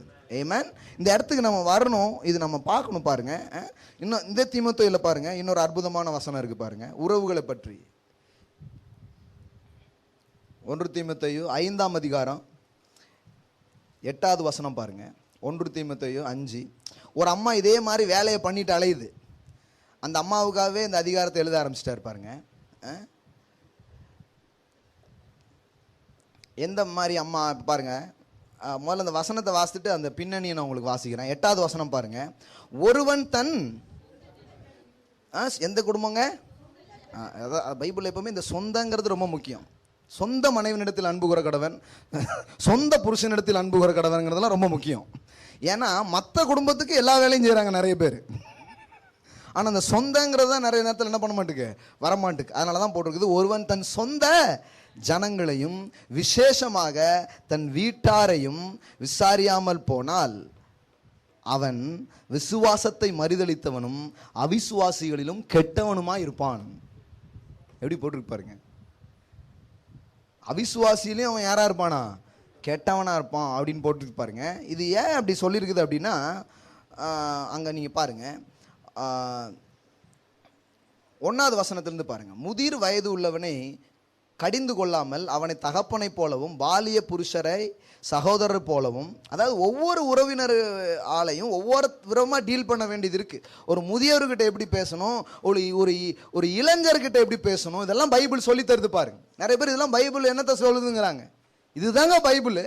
எப்படி போட்டிருக்கு பாருங்க.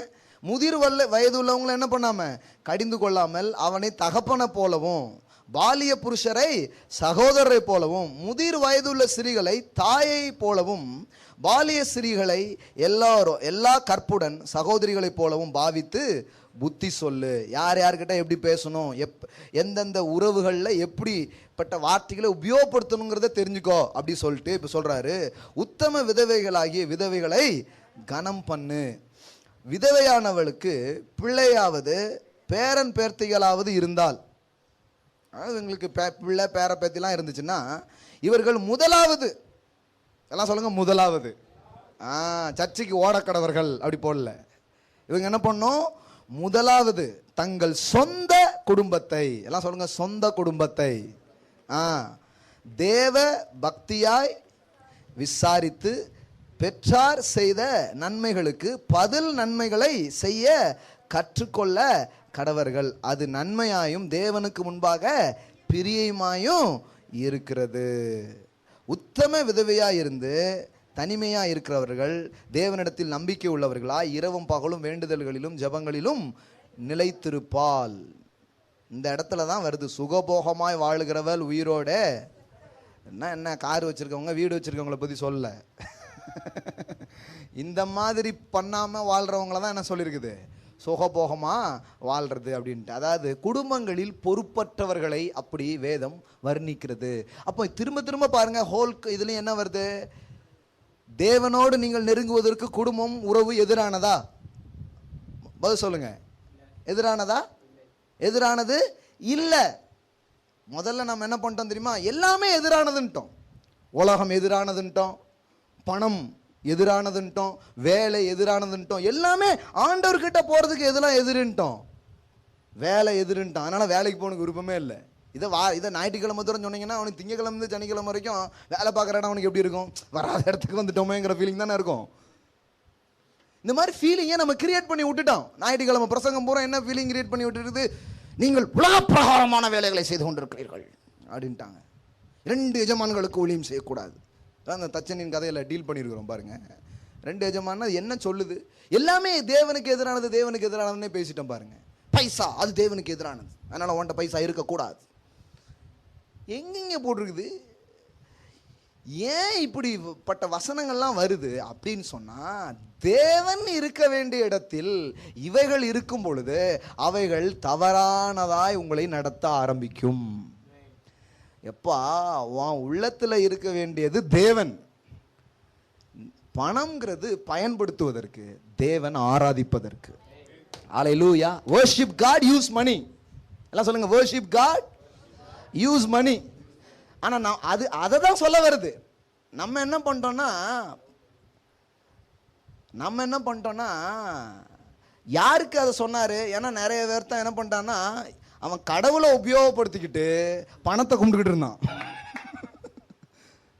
worship money, use God அந்த பிரின்சிபிள்ல இருக்கிறான். அவனுக்கு தான் அவர் சொல்றாரு, 2 எஜமான்களுக்கு என்ன பண்ண முடியாது, ஊழியம் செய்ய முடியாது. ஒருவனை பகைத்து ஒருவனை என்ன பண்ணுவான், சிநேகிப்பானே. இதெல்லாம் உலக சிநேகம், தேவனுக்கு விரோதமான பகை. உலக சிநேகம் தேவனுக்கு விரோதமான பகைன்னு நம்ம சிநேகமே தப்பு அப்படின்ட்டோம். இல்லைங்க, அப்படி சொல்ல வரலைங்க. அது என்ன சொல்ல வருது, love God, use money. worship God, use money. எல்லாம் சொல்லுங்க, worship God, யூஸ் மணி. எல்லாம் சொல்லுங்க, தேவனை ஆராதியுங்கள், பணத்தை பயன்படுத்துங்கள். ஹல்லேலூயா. ஆனா நாம என்ன பண்ணிட்டாங்க மக்கள் பாருங்க, சில பாருங்க ரூபா கட்டு வந்தானே அதை ஒரு கும்பிடு, சிலது அப்படியே மோந்து பார்ப்பாங்க பாருங்க. அப்படின்னா முத்திட்டுன்னு அர்த்தம் பாருங்க. ரொம்ப ஆழமா அதுக்குள்ள ஒரு போறாவல். அப்படின்னு 1000 ரூபா கெட்டு அப்படியே எடுத்து அதை அப்படியே பார்த்துருக்கீங்களா நீங்கள்? அந்த மாதிரிலாம் இருக்கிறாங்க. அப்படியே மோந்து பார்க்குறது, அது ஒரு இப்படியே ஏற்றிக்கிறாங்க. போதை, மணி போதை உள்ள அப்படியே என்ன பண்ணுது, அப்படியே ஏறுது பாருங்க. பணங்கிறது யூஸ் பண்ணுறதுக்கு. ஹல்லேலூயா. அது என் கடவுள் கிடையாது. கரன்சி என் கடவுள் கிடையாது. கர்த்தர் என் கடவுளாக இருக்கிறார். ஹல்லேலூயா.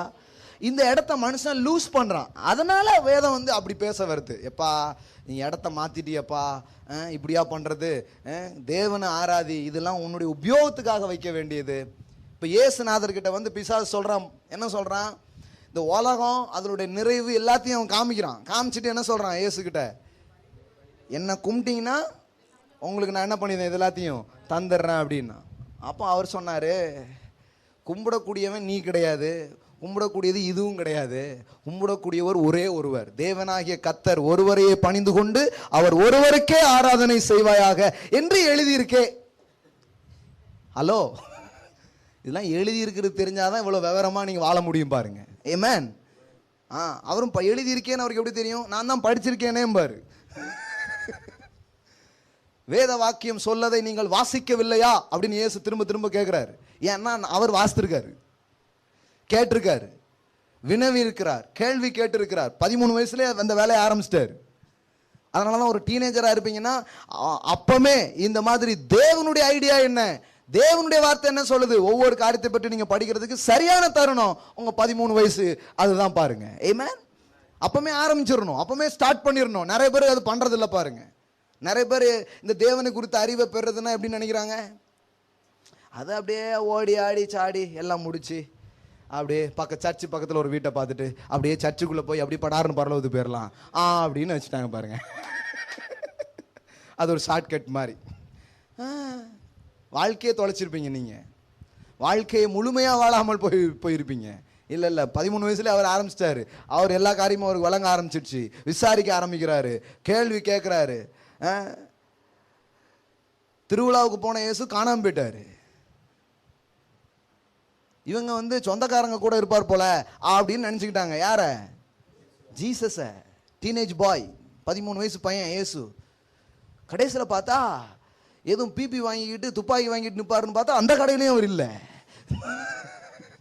கடைசியில் ராட்டாற இடத்துலையும் இல்லை, எல்லா இடத்துலையும் பார்த்துருக்காங்க அவங்க. கடைசியில் பார்த்தா அவரு அங்கே டீச் பண்ணுவாங்க பாருங்க, ஸ்காலர்ஸ், அவங்க கூட உட்காந்து இவர் பேசிட்டு இருக்கிறார் என்ன அப்படின்ட்டு. எதிர்பார்க்கவே இல்லை அவர் அந்த மாதிரி ஒரு இடத்துல இருப்பார் அப்படின்ட்டு. ஷாக்கிங் பாருங்க. அதனால தான் அங்கே தேடவே இல்லை. அவங்களுக்கு இயேசுன்னு உடனே இயேசுவா அங்கதான் இருப்பார் அப்படின்னு அவங்களுக்கு கண்டுபிடிக்க முடியல. எல்லா இடத்துலையும் கண்டுபிடிக்காங்க. சொந்தக்காரன் எல்லாம் விசாரிச்சுக்கிட்டு எல்லா இடத்துக்கும் பார்த்தா அங்க அவர் இல்லை. 12 வயதுல அந்த வேலையை அவர் செய்ய ஆரம்பிக்கிறார் பாருங்க. ஆமென். இதுதான் முக்கியம் பாருங்க. அப்ப இதெல்லாம் அவர் சொன்னார், வாசிக்கவில்லையான்னு சொன்னாரு. பிசாசுகிட்ட நின்றுட்டு சொல்றாரு, உலக பொருளை என்ன பண்ணணும், யூஸ் பண்ணணும், தேவனை ஆராதிக்கணும் அப்படின்னு சொன்னார். ஹல்லேலூயா. எல்லாம் சொல்லுங்க, வர்ஷிப் காட், யூஸ் மணி. இந்த ஏரியாவில் நீ கரெக்டாக இருக்கியான்னு எப்படி செக் பண்ணுறது? நான் கர்த்தரை தான் ஆராய்ச்சிட்டு இருக்கேன், பணத்தை ஆராதிக்கலன்னு எப்படி சொல்கிறது அப்படிங்கிறதுக்காக ஆண்டவர் ஒரு நியமத்தை ஒன்று ஏற்படுத்துறார். அதுதான் தைத்திங். தைத்திங்கிறது எதுக்கு வச்சாருன்னா, நீ இங்கே கொடுக்கலன்னா ஆஸ்பத்திரியில் உன்னை கொடுக்க வச்சிருவாருங்கிறதுக்காக வைக்கல. நம்ம ஆட்கள் அப்படியே ட்விஸ்ட் பண்ணி விட்டாங்க எல்லாத்தையுமே. சர்ச்சில் மட்டும் நீ தசம பாகம் கொடுக்கல, ஆஸ்பத்திரியில் பில்லு கட்ட வேண்டியிருக்கும் நீ அப்படின்ட்டாங்க. ஐயோ டாக்டர் ரொம்ப போடுவார, ஆண்டவர்னா பரவாயில்ல 2000 முடிஞ்சிடும் அப்படின்னு ஆண்டவர்கிட்ட பில் கட்டிட்டு இருக்காங்க நிறைய பேர்.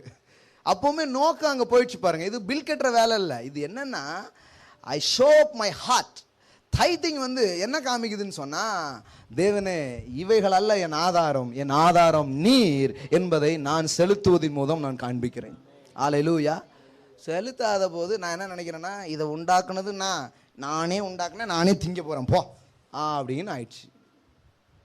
பட் நான் கொண்டு வந்து கொடுக்கும்போது, நான் கொண்டு வந்து செலுத்தும் போது நான் என்ன சொல்றேன்னா, daddy you are my source, it is resource but you R a source. இது வளம், நீர் ஆதாரம். ஹல்லேலூயா.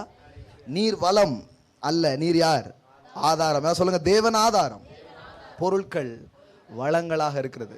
அதாவது சோர்ஸை விட்டுட்டு ரிசோர்ஸை பிடிச்சிக்கும் போது வாழ்க்கையில தோத்து போயிடான் மனுஷன். இந்த வேலையை தான் மனுஷன் பண்ணான், அதனால அவன் தோத்து போயிட்டான், நீ அதை பண்ணிடாதப்பாங்கிறதுக்காக நமக்கு எல்லாம் இதை புரிந்து கொள்றதுக்காக சொல்லப்பட்டிருக்கிற வசனங்கள் எல்லாம் நம்ம எடுத்துட்டு எல்லாமே தேவனுக்கு எதிரானது, உலக பொருள் எதிரானது, குடும்பம் எதிரானது அப்படின்னு எல்லாமே எதிரானதாக ஆகிட்டோம். இல்லைங்க, எதுவுமே எதிரானது கிடையாது. ஆதியாகமம் 1:2 படிச்சு பாருங்க. இந்த அழகான உலகத்தை தேவன் உண்டாக்கி எல்லாத்தையும் பார்த்து நல்லது நல்லது நல்லதுன்னு தேவன் தான் சொல்லியிருக்கிறார். பொன் நல்லது, எல்லாம் சொல்லுங்க, பொன் நல்லது, பெண்ணும் நல்லது தான். பொண்ணும் பெண்ணும் நல்லது. ஹல்லேலூயா. சொல்ல சொன்னாங்க அது கெட்டது அப்படின்ட்டாங்க. கெட்டதுன்னு சொல்லுங்க, நல்லது. Everything is good. ஆண்டவர் நல்லதுன்னு சொல்லியிருக்கிறாரு. அதை நல்லதுன்னு சொன்னா நமக்கு நல்லது. இல்லைன்னா வேற மாதிரி ஆயிட்டு போயிடும் பாருங்க. நிறைய பேர் அப்படி சொல்லலை, உறவுகளை கெட்டதுன்ட்டாங்க. கெட்டதுன்னு சொல்ல, நல்லதுன்னு அவர் என்ன பண்ணியிருக்காரு, சொல்லியிருக்கிறாரு. படிக்கணும். இதுதான் பைபிளில் புரிந்து கொள்றதுக்கான விதமும் வேதாகமத்தில் உள்ள விஷயங்கள் நம்ம இப்படி தான் கையாளணும். அப்போ அவர் என்ன சொல்றாரு, தகப்பனும் தாயும் என்ன பண்ணு, கனம் பண்ணு. எல்லாம் சொல்லுங்க, கனம் பண்ணு. நீ நன்றாக இருப்பதற்கு, உன் வாழ்நாள் நீடித்திருப்பதற்கு அவங்களை என்ன பண்ணு, கனம் பண்ணு, அவங்களுக்கு கீழ்ப்படி. இன்னைக்கு மாடலை நீங்கள் பார்த்தீங்கன்னா உங்களுக்கு ஒன்றும் தெரியாது டேடி, அப்படி பிள்ளைங்க அப்படி தான் பேசுது. இதில் என்ன பெரிய ட்ராஜடினா, இதை பெருமையாக பார்த்துட்டு இருக்காங்க பாருங்க. என் பிள்ளை பாருங்க எனக்கு ஒன்றும் தெரியாதுங்க, ஏன்னா அவன் வந்து சிபிசி இல்லையா. பிள்ளை இப்படி கெட்டு போச்ச, அது புத்தியில் இப்படி மாற்றம் வந்துட்டே நினைக்கிறது இல்லை. ஏன் நான் சொல்றது ஒன்றும் அவன் என்ன பண்ண மாட்டான், கேட்கவே மாட்டான். பார்த்தீங்களா பிரதர், அப்படின்னு அது பெருமையாக பேசுகிறாங்க பாருங்க. ஐயோ பாவம் பாருங்க, எந்த நிலவரத்துக்கு போயிட்டாங்கன்னு தெரில. ஐயோ இவன் இப்படி போகிறானே, இவன் இப்படி ஒரு ஹானரிங் கல்ச்சரே உனக்குள்ளே இல்லாமல் போயிடுச்சே பாருங்க. கனம் பண்ணுதல்ங்கிறது ரொம்ப முக்கியமானது. ஒரு மனுஷன் அதை லூஸ் பண்ணும்போது நிறைய விஷயத்தை லூஸ் பண்ணிடுறான், நிறைய காரியங்கள் அவன் இழந்துடுறான். ஏன்னா தேவன் எல்லாவற்றையும் கனம் பண்ணுதல் என்கிற ஒன்றுக்குள்ளே ஒளித்து வைத்திருக்கிறார். ஒரு நாள் இதை தனியாக பேச போகிறோம். த ஹானரிங் கல்ச்சர், கனம் பண்ணும் கலாச்சாரம் அப்படின்னு ஒரு தலைப்பில் பேச போகிறேன் நான். எனக்கு என்னென்னா நிறைய பேசணும், ஆனால் என்னெல்லாம் இருக்குன்னு உங்களுக்கு காமிக்கிறதுலே எனக்கு வருஷங்கள் ஓடிது பாருங்க. அதனால தான் அப்பப்போ இந்த செமினார்லாம் வைக்கிறோம், வந்து கேட்கணும் பாருங்க, கலந்துக்கணும், ரொம்ப முக்கியம் பாருங்க. எத்தனை பேர் புரியுதா? எல்லாம் சொல்லுங்க, கனம் பண்ணுங்கள். கனவீனம் பண்ண சொல்ல, பெற்றோர் என்ன பண்ண சொல்லு. உடனே ஜீசஸ் பீரியடில் உடனே கனம் பண்ணும் அவ்வளோதானையா அப்படின்ட்டு கனம் பண்ணிட்டு இருக்கிறாங்க. கனம் பண்ணதுன்னா இப்போ பாருங்களேன், சிலர் என்ன பண்ணுவாங்க, இப்போ திருமண வாழ்க்கைக்கு அப்புறம் பெற்றோர்களோடு இருக்கிற உறவுகளை எப்படி வச்சுக்கிறாங்க, ஏதோ மாதம் ஏதாவது என்ன பண்ணலாம், கொடுக்கலாம் அப்படிங்கிற மாதிரி இருக்கு. சிலர் மாற்றி திருமணம் பண்ணி வச்சு மாதம் பெற்றோர்கள் தான் பண்ணிட்டு இருப்பாங்க, அது வேற கதை. வழக்கமான சொல்லுவோமே, வழக்கமானது என்ன, சரி அப்பா அம்மா இருந்து என்ன பண்ணணும், ஏதாவது கொடுக்கணும் அப்படின்ட்டு. சிலர் பார்த்தீங்கன்னா இது ரொம்ப கடமையாக பண்ணிட்டு இருப்பாங்க. என்னென்னா ஏதோ காசு கொடுத்தாச்சுன்னா, சாப்பாடு கொடுத்தாச்சு, இதுதானே உங்களுக்கு வேணும், இந்தாங்க காசு, இந்தாங்க சாப்பாடு, இப்படி கடமையாக பண்ணிட்டு இருப்பாங்க. ஆனால் பைபிள் கனம் பண்ணுன்னு சொல்லும்போது அந்த விதத்தில் அது சொல்லலை பாருங்க. அப்படி சொல்லலை, அது என்ன சொல்லுதுன்னா, நிறைய நேரத்தில் உங்கள் பெற்றோருக்கு வெறும் காசும் பணமும் போதுமானது கிடையாது. மனிதன் பாருங்க, நான் தான் சொன்னேன், மனுஷனுடைய கொள்ளளவு ஜாஸ்தி. அவன் வெறும் காசை போட்டால் அது நிறையாது. அவன்கிட்ட உட்காந்து அன்பான சில வார்த்தைகள் பேச வேண்டியது இருக்கும், சில விசாரிப்பு பண்ண வேண்டியிருக்கும். சில முதியோர்களை நான் சந்திச்சிருக்கிறேன், அவங்க என்கிட்ட சொல்லுவாங்க, சாப்பாடு வந்துடும், ஏன் அப்படியே தள்ளி விட்டுருவாங்க, என்னமோ ஜெயில் கதவுல வச்சு தள்ளி விட்ட மாதிரி. ரூமுக்குள்ளே என்ன வந்துடும், ஆனால் சாப்பிட்டியாமா, எப்படி இருக்கேன்னு என் பிள்ளைங்க கேட்டதே இல்லை அப்படிம்பாங்க. நிறைய பேர் பார்த்துருக்கேன் நான். ஆனால் இவங்க வெளியில் ரொம்ப பக்திமான்கள் போல நல்ல டங்ஸ்லாம் பேசிகிட்டு இருப்பாங்க, நல்ல ரொம்ப அப்படியே அப்படிங்கிற மாதிரி இருப்பாங்க. ஏசு வந்தால் நான் மட்டும்தான் போவேங்கிற மாதிரி டெவலப்லாம் பண்ணிகிட்டு இருப்பாங்க. வீட்டில் அவங்க அம்மா அப்பாட்ட கேட்டால் ஒரு நல்ல வார்த்தைகள் என்ன பண்ணதே இல்லை, பேசினதே இல்லை அப்படி சொல்லுவாங்க பாருங்க. ராங். இப்படிப்பட்ட தேவபக்தி உண்மையான தேவபக்தியே இல்லை அப்படின்னு வேதவசனம் என்ன பண்ணுது, சொல்லுது பாருங்க. இதெல்லாம் உண்மையான காரியமே கிடையாது. இன்னும் சிலர் பார்த்தீங்கன்னா அது என்னமோ தெரில, மருமகள் ரோல் வந்த உடனே அது பெற்றோருக்கு எதிரான ரோலாக தான் இவங்க காட்டணுங்கிற மாதிரி வச்சுட்டு யாரையும் கொடுக்க விடுறது இல்லை பாருங்க. சில ஆம்பளை ஆள்கள் என்ன பண்ணுறாங்கன்னா, தெரியாமல் ஏதோ திருட்டு தம் அடிப்பாங்கல்ல, அந்த மாதிரி தான் சில நேரத்தில் அப்பா அம்மாவுக்கு அக்கா தங்கச்சிக்கெலாம் என்ன பண்ண வேண்டியது இருக்குது, செய்ய வேண்டியது இருக்குது. அந்த நிலவரத்தை நிறைய பெண்கள் உருவாக்கி வச்சுருக்கிறாங்க. என்ன பண்ணிடுறாங்கன்னா, அதை எப்படி கொடுக்கலாம், அதை எப்படி இதாகலாம் அப்படின்னு ஒரு எதிரான எண்ணம் பாருங்க. நல்லா கவனிங்க, இதெல்லாம் தேவனிடத்திலிருந்து வரும் சிந்தனைகளோ எண்ணங்களோ கிடையாது. இதை மாற்றணும், இந்த எண்ணங்களை மாற்றணும். ஆண்டவர் உறவுகள் அப்படி சொல்லலை. உறவுகளை பற்றி அவர் பேசும்போது சொல்கிறாரு, ஒருத்தன் காணி கொடுக்குறதுக்கு வரான், ஆனால் சகோதரர்கிட்ட அவனுக்கும் இவனுக்கு என்ன இல்லை, ஒரு நல்ல உறவு இல்லை. சகோதரருக்கும் இவனுக்கும் ரொம்ப ஏதோ பகைமையான காரியம் இருக்குது. அப்போ ஆண்டவர் சொல்கிறாரு, உன் சகோதரர் பேரில் உன் சகோதரருக்கு எதாவது செய்யணும் அப்படின்னு யோசித்து அவனுக்கு பண்ண முடியாமல் ஒரு வேளை போயிருந்திருக்கு மாதிரியான காரியம் இருக்கலாம். உறவுகளில் உங்களுக்குள்ள ஒரு நல்ல ஒற்றுமை இல்லாமல் இருக்கலாம். அப்போ அப்படிப்பட்ட நேரத்தில் நீ காணிக்கை கூட அடுத்த வாரம் வந்து போட்டுக்கோ, அவனை போய் முதல்ல பார்த்து அவன் கூட நல்ல நண்பனாகு அப்படின்னு சொல்லி வேதவசனம் பேசுகிறது. அல்லேலூயா. நீ தேவாலயத்துக்கு வந்து காணிக்கை செலுத்த வரும்போது உன் சகோதரர் பேரில் உனக்கு குறை உண்டுன்னு உன் மனசில் தோணுச்சுன்னா காணிக்கை அங்கேயே வச்சுட்டு போய் அவங்க கூட பேசு, அவங்க கூட ஏதாவது பண்ணு அப்படின்னு சொல்லியிருக்குது பாருங்க. ஏமேன். சர்ச்சில் நான் எல்லாம் கரெக்டாக பண்ணுறேங்கிறது இல்லை, முதல்ல வீட்டில் கரெக்டாக பண்ணுன்னு வேதவசனம் பேசுகிறது. ஏமேன். உன் பெற்றோருக்கு நீ செய்ய வேண்டிய கனம், அதுதான் உண்மையான ப்ராஸ்பெரிட்டி, அதுதான் உண்மையான செழிப்பு. இல்லைன்னா காசு மட்டும் இருக்கிறதுக்கு பேர் ஐஸ்வர்யம். ஆனால் செழிப்பு என்றால் காசு மட்டும் இல்லை, அநேக அன்பான உறவுகள் என்னை சுற்றிலும் இருக்கிறது என்பதுதான் உண்மையான செழிப்பாக இருக்குது. நிறைய பேர் பணக்காரங்க ஆனால் செழிப்பானவர்கள் கிடையாது. பைபிள் வந்து பணக்காரனாகிறத பற்றி சொல்ல, பைபிள் வந்து செழிக்கிறத பற்றி சொல்லுது. பைபிள் எல்லாத்திலையும் வாழ்ந்திருக்கிறத பற்றி சொல்லி கொண்டிருக்கிறது. ஏமேன். உறவுகள் எல்லா காரியங்களையும். அப்போ இந்த மாதிரி காரியத்தை பண்ணிகிட்டே இருந்திருக்காங்க. இதுக்கு மத தலைவர்களும் உடனே ஆயிட்டாங்க. இயேசு காலத்தில் என்ன பண்ணாங்கன்னா, அப்போ அவன் சொல்லியிருக்கான், பாஸ்டர்கிட்ட ஒரு நாள் டிஸ்கஷன் பண்ணியிருக்காங்க போல, அப்படியே மாதம் பண்ண வேண்டியது இருக்கு அப்படின்ட்டு. அப்போ பாஸ்டர் ஒரு ஆலோசனை கொடுத்துருக்காரு. என்ன கொடுத்துருக்காருன்னா, இந்த மாதம் கொடுக்கறதுக்கு பதிலாக நீங்கள் மொத்தமாக அந்த குர்பான் அப்படின்னு ஒரு காணிக்கை, ஒரு சிஸ்டத்தை உருவாக்குது பாருங்க மதம். இந்த குர்பான் என்னும் காணிக்கைங்கிற சிஸ்டத்தின் அடிப்படையில் நீ மொத்தமாக ஒரு அமௌண்ட்டை கொடுத்துட்டீங்கன்னு வச்சுக்கோங்களேன், எங்க சர்ச்சுக்கு கொடுத்துட்டீங்கன்னா அது எப்படி ஆயிடுதுன்னா அவங்களுக்கு வாழ்நாள்லாம் கொடுத்த மாதிரி ஆயிடுது அப்படின்ட்டாங்க.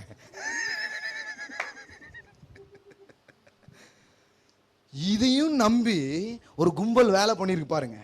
அதை தான் இயேசுநாதர் பிடிச்சாரு. நீ உன் பெற்றோருக்கு செய்யணுங்கிற கடமையை அந்த குர்பானுங்கிற காணிக்கையில் கொடுத்து கடமை தின்னு நினச்சிட்டு இருக்கிறியா நீனு, ஒரு பய உள்ளே போக முடியாது பார்த்துக்கோ அப்படின்ட்டாரு. தட்டார் புட்டாருன்னு போட்டார் பாருங்க. அதெல்லாம் இவங்களுக்கு தான் குர்பான் காணிக்கையா குர்பானு. இவங்கெல்லாம் பெரிய பெரிய ஆட்களை அலைஞ்சிக்கிட்டு இருந்தாங்க. அப்போ அவங்கெல்லாம் பிடிச்சி அவர் கேள்வி கேட்குறாரு, என்ன பண்ணுற நீ, கடவுளை தெரியுங்கிற ஆனால் அன்பாவே நடந்துக்க மாட்டேங்க, அப்போ நீ எந்த கடவுளை பார்த்த அப்படின்னு கேட்காரு. ஏன்னா கடவுள் எப்படி தான் இருக்கிறாரு, அன்பாவே இருக்காரு. நீ அன்பை பார்த்தனா நீ அன்பை பரிமாறுவ. நீ அன்பை பரிமாறாததுலேருந்தே எனக்கு கேள்வியா இருக்கு, நீ கடவுளை பார்த்தியா பார்க்கலையா, எந்த கடவுளை பற்றி கேட்ட அப்படின்னு கேள்வி எழுப்புறாரு. இதெல்லாம் ரொம்ப முக்கியம் பாருங்க. இந்த தரமுள்ள ஒரு மூவுக்கு, ஒரு அசைவுக்கு, ஒரு நகர்தலுக்கு தேவனுடைய வார்த்தை நம்ம அழைக்கிறது. ஹல்லேலூயா. போன வாரம் தேவன் நம்மக்கிட்ட எப்படி அன்பா இருந்தாருன்னு உங்களுக்கு சொன்னேன். ஏன்னா அவர் எப்படி இருந்தாருன்னு தெரிஞ்சாதானே நீங்கள் இருப்பீங்க. அவரே உருன்னு பார்த்தீங்கன்னா நீங்களும் அப்படி தான் இருப்பீங்க. வி ஆர் இமிட்டேட்டர்ஸ் அப்படின்னு பேசணும். ஞாபகம் இருக்கா? நாம் யாரா இருக்கிறோம்? பிரதிபிம்பங்கள், பிரதிபலிக்கிறவர்களாய் தேவன் நம்மளை என்ன பண்ணியிருக்கிறாரு, உண்டாக்கி இருக்கிறார். அப்போ தேவாதி தேவன் நம்மளை அணைக்கிறவராக, மன்னிக்கிறவராக, ஏற்றுக்கொள்கிறவராக, நிபந்தனை இல்லாமல் நேசிக்கிறவராக இருக்கிறதுனால அதை நாம் பெற்றுக்கொண்டு நாம் வழங்கும்படியாக நாம் அழைக்கப்பட்டிருக்கிறோம். அல்லேலூயா. ஆமென். அப்போ பாருங்க, அப்பா அம்மாவை கனம் பண்ணாத காரியங்களை குறித்து அவர் கண்டிக்கிறாரு. அப்பா அம்மா விட்டுட்டு வேணா சொன்னாரு? இல்லை, கண்டிக்கிறாரு. ப்ரையாரிட்டி பண்ணும்போது எனக்கு தேவன் முதலாவது, என் குடும்பம் ரெண்டாவது, வேலையோ ஊழியமோ மூணாவது இடத்துக்கு போயிடுது. அல்லேலூயா. ஃபர்ஸ்ட் காட், ரெண்டாவது ஃபேமிலி, மூணாவது வேலையோ ஊழியமோ, whatever be. வேலை செய்கிறவங்களா இருந்தீங்கன்னா மூணாவது வேலை, ஊழியம் செய்கிறவங்க மூணாவது ஊழியம், எப்படி வேணாலும் வச்சுக்கலாம். நிறைய பேர் பார்த்தீங்கன்னா வேலை செய்கிற நிறைய பேர் மூணாவது ஊழியத்தில் போய் நின்றுட்டு இருப்பாங்க. நீங்கள் ஊழியத்தில் நின்றுங்க, போய் வேலையை பாருங்க, போய் என்ன பண்ணுங்க, வேலையை பாருங்க. அதுமாதிரி சில பேர் பார்த்தீங்கன்னா ஊழியத்தை விட்டுட்டு இவன் பிஸ்னஸில் வந்து நின்று இருப்பான். எல்லாம் பாருங்களேன், எல்லாம் இந்த தலைகீழ என்னென்ன பண்ண முடியுமோ அது அத்தனையும் பண்ணுது பாருங்க. அதனால தான் பைபிள் சொல்லுது, உன்னை எது கூப்பிட்டாரு, உன்னுடைய காரியம் என்ன. இப்போ பாருங்க, நான் பிஸ்னஸ் பண்ண மாட்டேன்னு சொல்ல, இதெல்லாம் நல்லா செய்யறதுக்கு எனக்கு முடிஞ்சு கொஞ்சம் டைம் இருந்ததுன்னா நான் நிச்சயமாக ஒரு பிஸ்னஸ் பண்ணுவேன். ஹல்லேலூயா. ஆனால் இதுவே ஒரு மாதிரி போகுது, ஒன்றுமே பண்ண மாட்டேங்குது, இதுக்குமே எனக்கு டைம் கிடைக்கலன்னா அப்புறம் நான் அதை பண்ணிட்டு இதை பண்ண கூடாது. அதுதான் காரியம், அதுதான் விஷயம். அந்த விதத்தில் தான் வேதம் என்ன பண்ணுகிறது, பேசுகிறது, ப்ரையாரிட்டி பண்ண சொல்லுது, ரொம்ப கரெக்டாக அப்படின்னு சொல்லுது. அப்போ உறவுகளை எதிர்த்து வேத வசனங்கள் பேசாமல் உறவுகளை ஆதரித்து வேத வசனங்கள் பேசி கொண்டிருக்கிறது. ஆமென். வேற ஏதாவது வசனம் உங்களுக்கு ஞாபகம் வருதா, உறவுகளுக்கு எதிரான வசனம்? பாருங்க, கடைசியாக நேற்றுக்கு தீபாவளிக்கு சொந்தக்காரங்க வீட்டுக்கு போனீங்களான்னு கேட்டேன் இல்லையா? இப்போ பாருங்க, ஒரு வசனம் வாசித்து முடிக்க போகிறோம். இன்றைக்கி நான் கொரிந்தியர் 1 கொரிந்தியரை முழுசாக கவர் பண்ணணும்னு நான் நினச்சேன். எங்கே கவர் பண்ணேன், டைம் அதுக்குள்ளே கவர் ஆயிடுச்சு. ஸோ அதனால் 1 கொரிந்தியர் எடுத்துக்கோங்க. அதில் இடையில உள்ளதை மட்டும் நான் உங்களுக்கு காமிக்க போகிறேன், காமிச்சு முடிச்சிடலாம். 1 கொரிந்தியர் நீங்கள் இந்த வாரம் ஃபுல்லாக இந்த 1 கொரிந்தியர் படிங்க. 1 கொரிந்தியர் 1லேருந்து 16 அதிகாரம் இருக்கு இல்லையா, இந்த 16ஐயும் படிச்சுட்டு வாங்க. அடுத்த சண்டே இதை ஃபுல்லாக நான் பேச போகிறேன். நீங்கள் இந்த வாரத்தில் இந்த 16 சாப்டர் நீங்கள் வாசிச்சிட்டிங்கன்னா அடுத்த சண்டே நான் ரொம்ப வேகமாக பேச முடியும். ரொம்ப கடன்னு என்ன பண்ணிடலாம், வேகமாக பேசிட முடியும். படிச்சுட்டு வாங்க. இப்போ ஒரே ஒரு வசனம் மட்டும் வாசிக்கலாம். 1 கொரிந்தியர் 5வது அதிகாரம். அதாவது இந்த உலகத்தில் மோசமான ஆட்கள் இருக்காங்க, மோசமான நபர்கள்லாம் இருக்காங்க அப்படிங்கிறது உண்மைதான். ஆனால் அந்த உண்மையை மனதில் வைத்துக்கொண்டு பைபிள் நமக்கு எப்படி பேசுதுங்கிறத பார்க்குது. ஃபேக்ட் வந்து இருக்குது, ட்ரூத் இருக்குது. எல்லாம் சொல்லுங்கள், ஃபேக்ட் ட்ரூத். ஃபேக்ட் வேற, ட்ரூத் வேற. ஃபேக்ட்னா என்ன, இப்போ மந்தமாக தெரியுதா, மங்களா, அதனால் சூரியனே இல்லையா? சூரியன் இருக்குங்கிறது என்னது, ட்ரூத்து. ஆனால் ஃபேக்ட் என்ன, கொஞ்சம் மங்களாக இருக்குது. கரெக்டா? நிலவரம் எதுவோ அது உண்மையாக முடியாது. அதனால தான் உங்கள் வாழ்க்கையில் சில சூழ்நிலை வழியாக போய்ட்டுருக்கீங்க. அது உண்மைங்க, நான் சொன்னேன் அது உண்மை. ஆனால் சத்தியம் இல்லை. சத்தியம் என்ன தெரியுமா, நீங்கள் என்றைக்கும் தரித்திரனாக இருக்க மாட்டீங்க. சத்தியம் என்னென்னா நீங்கள் என்றைக்கும் ஏழையாக இருக்க மாட்டீங்க. சத்தியம் என்னென்னா நீங்கள் என்றைக்கும் வியாதிக்காரனாக இருக்க மாட்டீங்க, என்றைக்கும் இப்படி பிரச்சனையோடு இருக்க மாட்டீங்க. ஏன்னா சத்தியம் இதையெல்லாம் மேற்கொள்கிற ஒரு காரியமாக இருக்கிறது. அல்லேலூயா. அப்போ உறவுகள் மத்தியிலையும் அப்படி தான் இருக்குது. இங்கெங்க ஒரு மாதிரி இருக்குங்கிற மாதிரி இருக்குது. ஆனால் பைபிள் எப்படி பேசுது பாருங்க. இந்த ஃபேக்ட், இந்த உலகத்தினுடைய ஃபேக்டை விளங்கிக்கிட்டு தான் ட்ரூத்தை எக்ஸ்பிளைன் பண்ணுது. அதனால தான் எனக்கு ட்ரூத் ரொம்ப பிடிச்சிருக்கு. நிலவரமே புரியாமல் பைபிள் பேசலை பாருங்க. பைபிள் வந்து நிலவரம் என்னங்கிறத அண்டர்ஸ்டாண்ட் பண்ணிக்கிட்டு அதுக்கப்புறம் தான் பேச ஆரம்பிக்குது. விளங்குதுங்களா உங்களுக்கு? இப்போ நாங்கள் பிரசங்கம் பண்ணோன்னா கண்டிஷன் என்னங்கிறது தெரிஞ்சு பிரசங்கம் பண்ணணும். கண்டிஷன் என்ன தெரிலன்னு வைங்களேன், மக்கள் எப்படி உட்காந்துருப்பாங்கன்னா, நம்ம எங்கெங்கே போய் எங்கெங்கே வாங்கி எப்படியோ வந்திருக்கோம். இவன் 3வது வானங்க, 4வது வானங்க, 666ங்க. இந்த 6 லட்சம் கடனை நான் எப்போ கட்டுவேன்னு நான் உட்காந்துக்கிட்டு இருக்கேன். என்கிட்ட கூட 666 நிறைய இருக்கு அப்படிங்கிற மாதிரி ஆகிடும் பாருங்க. பைபிள் அதனால தான் அப்படி இல்லை. So thank God. வேதம் வந்து எப்படி இருக்குன்னா, நம்மளுடைய சிச்சுவேஷன், உலகத்தினுடைய சிச்சுவேஷன், இங்கே நடக்கிற நிகழ்வுகளை உண்மையாகவே பதிவு செய்கிறது. மனிதர்கள் எப்படிப்பட்ட மனப்பான்மை உள்ளவர்களாக இருக்கிறார்கள் என்று புரிந்து கொண்டு தான் உறவுகளை கட்டுறதை பற்றி வேதம் சொன்ன பேசுது. எல்லாம் நேரு, காந்தி, பவுல், பீட்டரா அலைஞ்சிட்டே இருக்காங்க அப்படி சொல்ல. எல்லாம் உருப்படாத பயில்வோ. ஆனால் உன்னே நான் உருப்பட வச்சிருக்கேன்னா இவன் உருப்பட வேணா மாட்டானா அப்படி கேட்குறாரு. நீனும் ஒரு காலத்தில் அப்படி தானே இருந்த, உன்னை இப்படி மாற்றிருக்கேன், உன்னை எப்படி இப்படி போட்டாலாம் அதுக்கு எப்படி இருந்தேன்னா இப்படி ஆயிட்டங்கிற மாதிரி ஒன்று ஆகியிருக்கோம்ல, அது மாதிரி தான் அவனும். அல்லேலூயா. இப்போ விளங்குதா உங்களுக்கு? விளங்கும், கட்டாயமாக விளங்கும். 5ஆம் அதிகாரம் 1 கொரிந்தியர் 5:9. விபச்சாரக்காரரோடு கலந்திருக்க கூடாது என்று நிருபத்தில் உங்களுக்கு எழுதினேன். அன்னைக்கு பிரசங்கம் பார்த்தீங்கன்னா பவுல் போய் எல்லா இடத்துலையும் பேசிட்டே இருக்க மாட்டார் பாருங்க. இந்த சபைகளுக்கு என்ன பண்ணுவாங்க, நிருபம்னா என்னது, லெட்டர் அனுப்புவாங்க. லெட்டரில் அனுப்பியிருக்கிறாரு. உடனே இவங்க என்ன பண்ணிட்டாங்கன்னா, ஒருத்தனும் கூட இப்போ நம்ம இது பண்ணக்கூடாது அப்படின்னா அவன் வீட்டை விட்டே போக மாட்டேங்கான் வெளியில். ஏன்னா என்ன சொல்லிட்டார் பவுல், விபச்சாரக்காரரோட கூடாதுன்னு நிருபத்தை உங்களுக்கு சொன்னேன்னா, அப்போ வெளியில் போனால் அப்படி தானே மீட் பண்ணணும். பரியாசக்காரனோட உட்காராதே, பாவிகளுடைய வழியில் நில்லான்னா அப்போ எந்த பஸ்ஸில் தான் நான் ஏறுறது, எந்த ஃப்ளைட்டில் தான் நான் போகிறது? பக்கத்தில் பார்த்து, ஐயா நீ பரியாசக்காரனா, ஏன்னா என் பைபிளில் போட்டிருக்கு அவங்க கூடலாம் என்ன பண்ணக்கூடாதான், ஓட்டுறவரே அவர் தாண்டா அப்படின்றான்.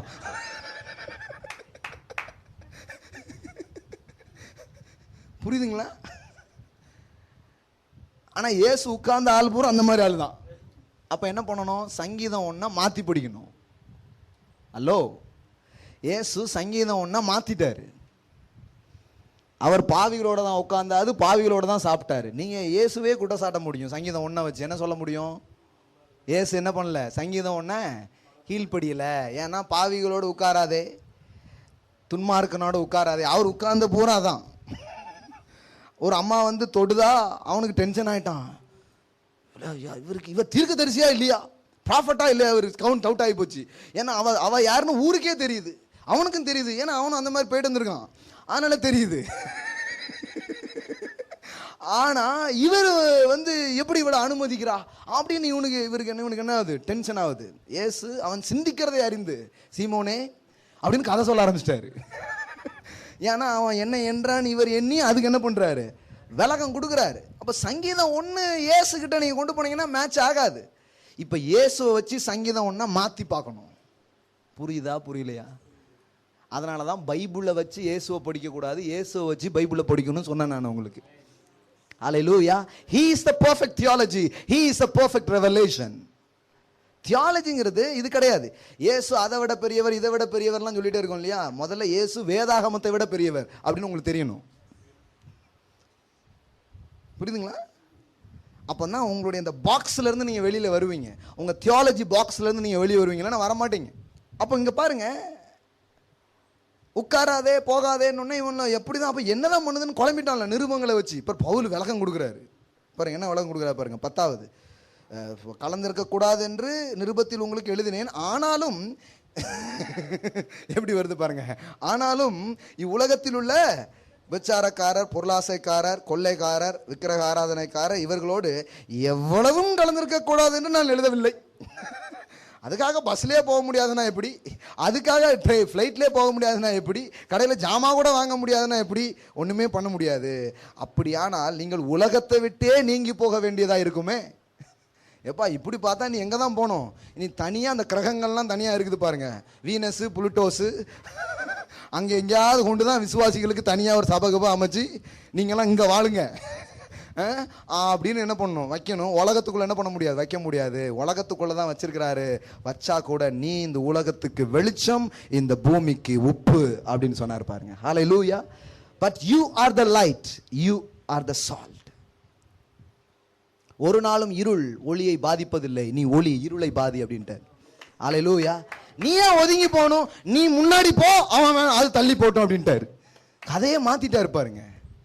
சிலர்லாம் எனக்கு ஃபோன் பண்ணுவாங்க, பிரதர் நான் வேலை பார்க்குற இடத்துல ஒரே அவிசுவாசிகள் பிரதர், அதனால எனக்கு விசுவாசிகள் இருக்கிற ஒரு வேலை பார்க்குற கம்பெனியா கிடைச்சா ரொம்ப நல்லா இருக்கும் அப்படிங்க. என்ன ஆட்கள் பாருங்க, அவங்களுக்கு விளங்கவே மாட்டுக்கு. நான் சொன்னேன் அப்படி இல்லைங்க, கரெக்டாக தான் ஆண்டவர் உங்களை வச்சிருக்காரு. ஏன்னா நீங்கள் நிறைய மாவு இருக்கு, நீங்கள் தான் உரமாவு, உரமோரு நீங்கள் வச்சிங்கன்னா ஆண்டவர் இதை வச்சா அந்த கொஞ்சம் மாவை வச்சா எல்லாத்தையும் புளிக்க வச்சிடணும்னு நம்பி வச்சிருக்காரு. அதை விளங்கிக்கிட்டு நீங்கள் அந்த நம்பிக்கை உங்கள் மேலே வைங்க. ஹல்லேலூயா. இப்போ இவ்வளோ பால் இருக்கு, ஒரு 10 லிட்டர் பால் இருக்கு. உடனே நான் வந்து உரமோர் தானே இருக்காங்க, என்ன உரமோரோட சேருங்க அப்படின்னா எப்படி இருக்கும்? அப்புறம் உரமோருக்கு வேலையே இல்லாமல் போயிடுது. உரமோர் எதுக்கு இருக்கு? இந்த பாலை தயிராக்குறதுக்காக இருக்கு. உலகத்துக்குள்ள நீங்க எதுக்கு இருக்கிறீங்க? உலகம் உங்களை பாதிக்கிறதுக்காக அல்ல, நீங்கள் இந்த உலகையும் உறவுகளையும் பாதிப்பதற்காக தேவன் உங்களை வைத்திருக்கிறார். ஒதுங்கி நின்னீங்கன்னா எங்க இருந்து பாதிப்பீங்க? உள்ள போனாதான் பாதிப்பீங்க. அதனாலதான் அன்னைக்கு சொன்னாங்க, உலகத்தை கலக்கிறவர்கள் இங்கேயும் வந்து விட்டார்கள் அப்படின்ட்டு. ஹல்லேலூயா. எல்லாம் சொல்லுங்க, உறவுகளை கண்டு ஒதுங்காதீர்கள், உள்ளே செல்லுங்கள். ஆமென். நீங்க போக போக போக தான் அவங்களுக்கு ஓ என்ன வெளிச்சம் அப்படின்னு தெரியும், ஓ என்ன ஒரு மாற்றம் அப்படிங்கிறது உங்களுக்கு தெரியும் பாருங்க. ஒதுங்கி போறதுக்காக கடவுள் கூப்பிடல, உள்ள போ, களவு. 3 படி உள்ள மாவு ஒரு ஸ்திரீ வச்சிருக்கா, அடக்கி வச்சிருக்கிறா, அதுக்கு ஒப்பா இருக்கிறது தேவனுடைய ராஜ்யம். தேவனுடைய ராஜ்யம் புளித்த மாவுக்கு ஒப்பா இருக்கிறது அப்படின்னு சொன்னாரு. ஏன்? ஏன்னா அந்த உலகம்லாம் பால் மாதிரி, நீ உர மாதிரி, கொஞ்சம் உர எல்லாத்தையும் மாத்திரும் அப்படின்ட்டாரு. ஹல்லேலூயா. எந்த பாலும் உரைய பாலா மாற்ற முடியாது. மாற்ற முடியுங்களா? முடியவே முடியாது. உன்னை எதுவும் மாத்தாது, நீ எல்லாத்தையும் மாத்து. இதான் விஷயம் பாருங்க. Impact the world. ஆனா நமக்கு வந்ததெல்லாம் இம்பாக்ட் பண்றது கிடையாது, எஸ்கேப். ஒரே ஓட்டமா ஓடிடுவோம்ல நான்.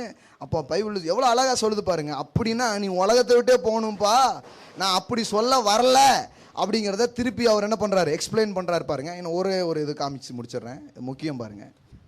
1 கொரிந்தியர் 10:27 பாருங்க.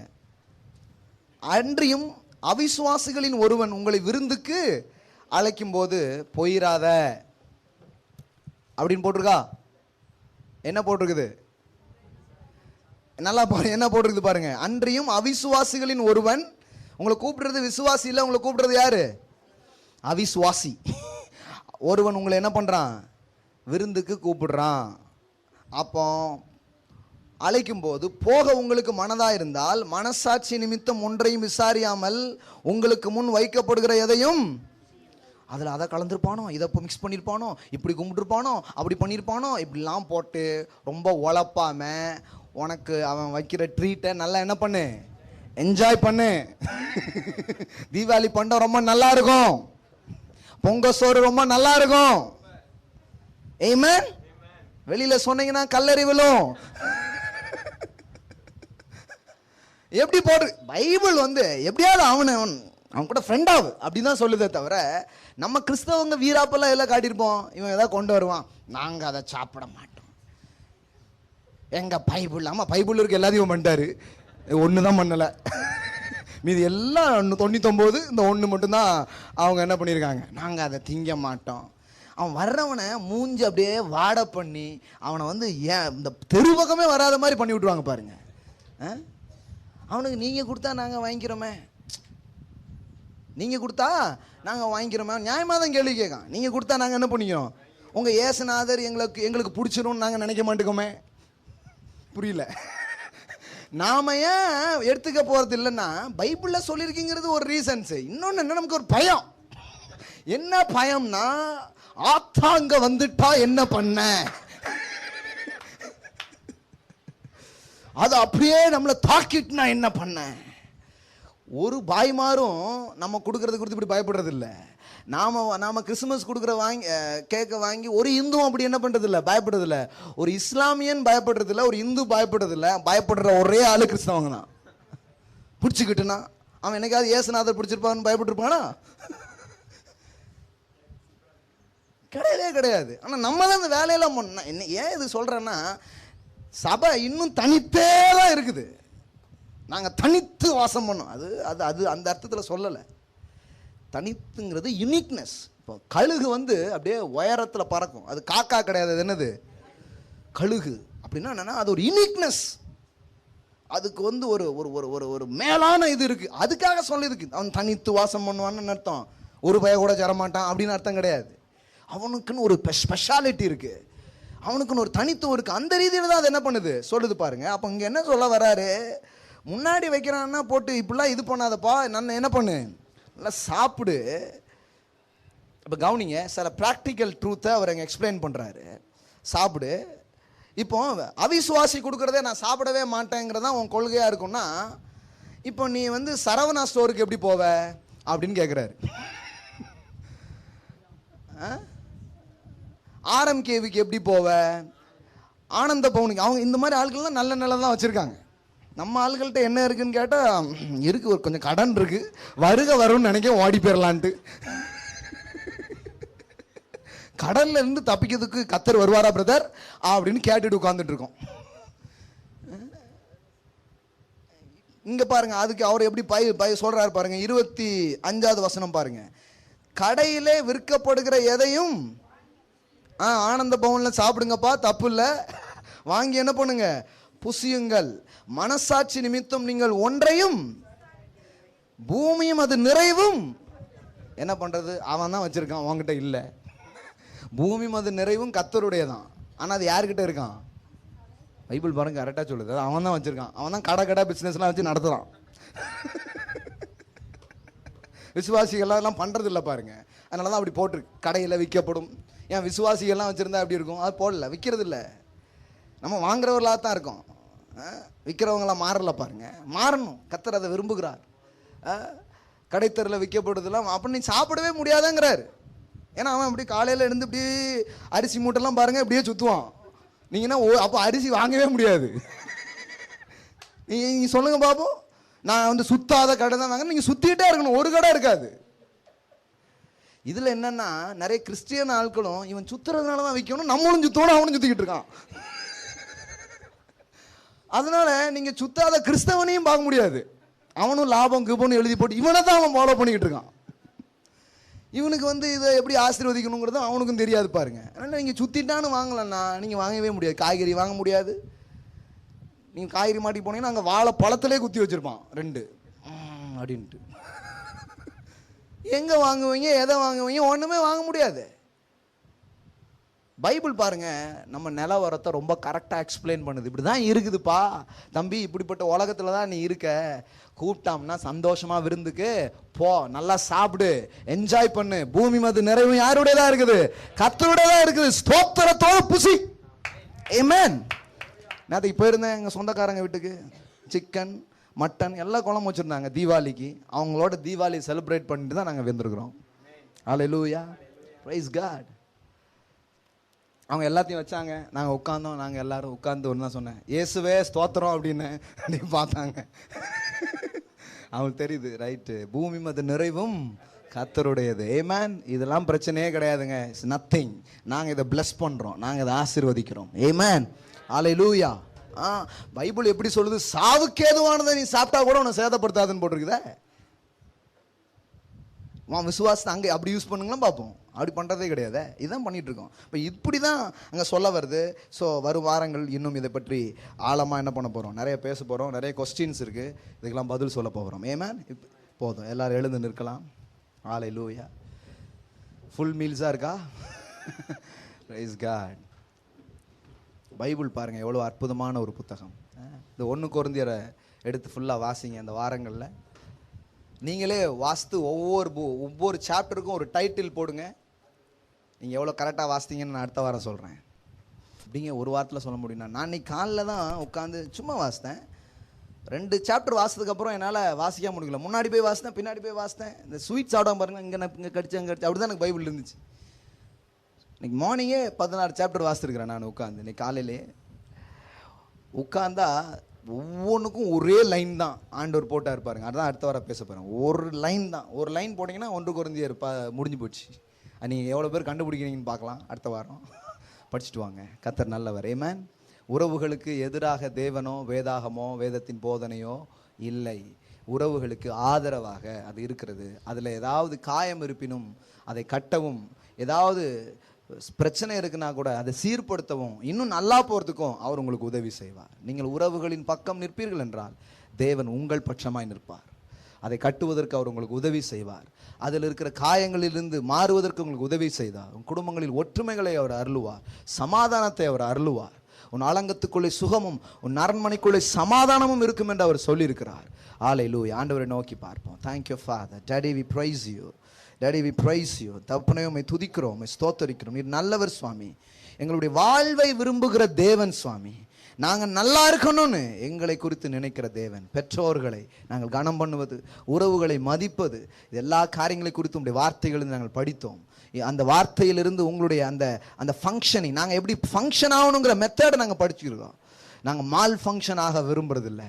அதிலிருந்து நாங்கள் வெளியில் வரோம் சுவாமி. ஹல்லேலூயா, ஹல்லேலூயா. இந்த சிறியோருக்கு எதை நீங்கள் செஞ்சீங்களோ அதை எனக்கே செஞ்சீங்கன்னு சொன்னீங்களாப்பா.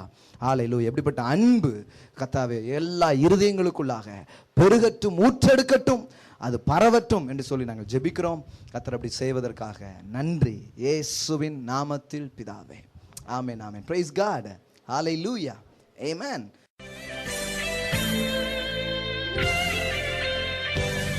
Rock Jesus Royal Family Church